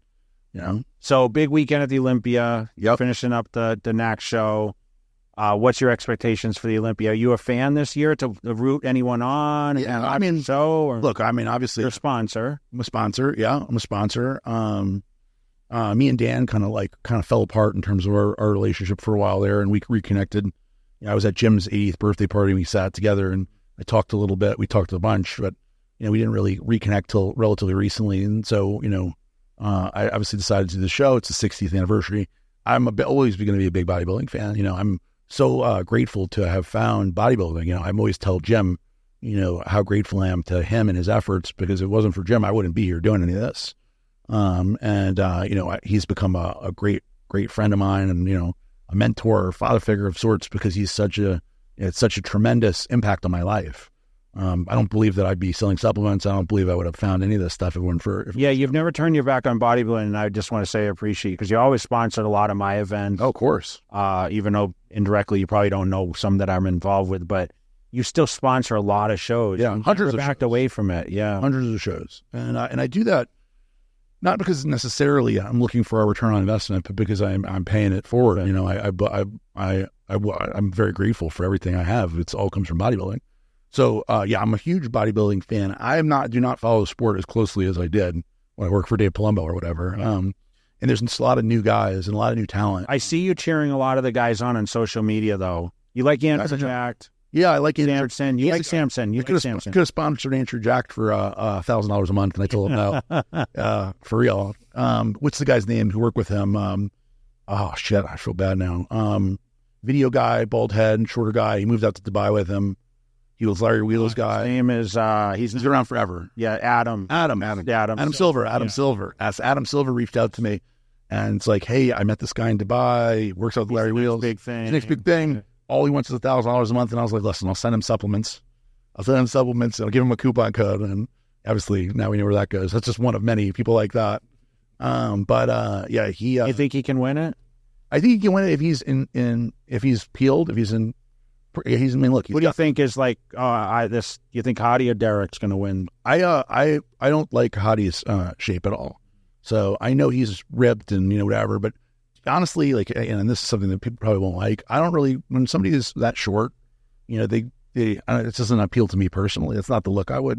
People have their opinions. People have their opinions. People don't like when you give your opinion if it's too pointed. But I think Andrew Jack's your height, so you're going to root for him or Samson. Samson, they're bigger guys. Look, you have more room to fill out. I think it's more aesthetically pleasing generally if you're taller. Derek happens to be the one that is like he's an aberration. Like he's looks pretty. His physique is pretty. Yeah. He's got great shape, even though he's very short. Like Flex did. Flex would have probably won an Olympia if he would have continued on the path and not have decided to stop when he did. You know what I mean? I'm sure he's not. I mean, we haven't talked about it obviously, but I'm sure that when he looks at Hadi and Derek, he's like, fuck. Those were guys he competed. They beat him, man. Pretty handily beat him. So yeah, it's like, I wouldn't have thought that was that possible at the time, but it's been proven that it is. So, I mean, like a Nick Walker, it's not my thing, man. I know he's he's not in it. No, I know. I saw his news. Very mysterious announcement. I watched the announcement. Very mysterious. Like I said, I obviously follow the top guys. Like these are all the top guys. And the guys that were older, that have been around longer, I know better. I don't really know Samson. I know, obviously, Milos, coach. Yeah. But who do I think is going to win? I think Derek will win. It's easy to go for the reigning champion, you know. Yeah. But yeah, Andrew Jack, he comes in 100%. He's going to be extremely tough to beat. Does he need to come in 100% though? Maybe. Got to knock out the champ. I don't know. Maybe. I don't know what 100% looks like for him. So it's hard to, I don't really, you know, I haven't seen how he looks lately. I mean, but Very big. very big. Yeah, very big. Like 300 pounds. Like Ronnie Big Ronnie big. Look, you know, and taller. yeah. Then he could win. I mean, for sure. You know, maybe he should win. We'll see. We've said this for a while, or I have. I think a taller, broader guy is just, it changes the direction. So the tall, and small waist, I think that's good for bodybuilding. I think so too. Well, look, ultimately, you want to have a look that's appealing to people so that they want to do bodybuilding and they want to follow the sport. If you have something that's looks like some kind of abnormality, yeah. I mean, like that's why Chris Bumstead is so popular. And I know he's got a likable personality, he's relatable and stuff like that. But realistically, it's because people look at him, guys and girls look at him and go, I either like what he looks like or I'd like to look like that. Whereas you like a hottie, it's I mean, I don't know that. Put it to you this way. I don't know that if I was 13, if that was Mr. Olympia, if that was the guy, I don't know that I would have been into bodybuilding. So I'd have been like, oh, I don't want to look like him. So seeing Lee Haney or Dorian Yates, I was like, I thought it looked cool. So kind of how opinions. Yeah. Well, listen, man, we appreciate you coming on. I know it's a pleasure. long one, and no, it was great. It's officially the longest one. It was great. I hope everybody liked it. Long, you know, it's good. There's a lot to cover, and I mean, a lot of future too. So yeah, I'm sure. Hopefully, we can link up at some point again, and hopefully we link up again at some point. I know. Not in 2 years. But it might be on one of your. I mean, you used to do your challenges. I came. Oh yeah. I don't know if I came on as a judge or whatever. Yeah, you did. You came on as a judge, right? You judged one of the so readiness trials. I hope you invite me on again once it gets started back up, and keep crushing it, man. Absolutely. Thank you for having me. I'm glad I could. Yeah. I'm glad I could be the longest. Hopefully, it was one of the more entertaining too. I hope. There's a lot of story there. Good. All right, great. Thank you for having me on, guys. Appreciate it.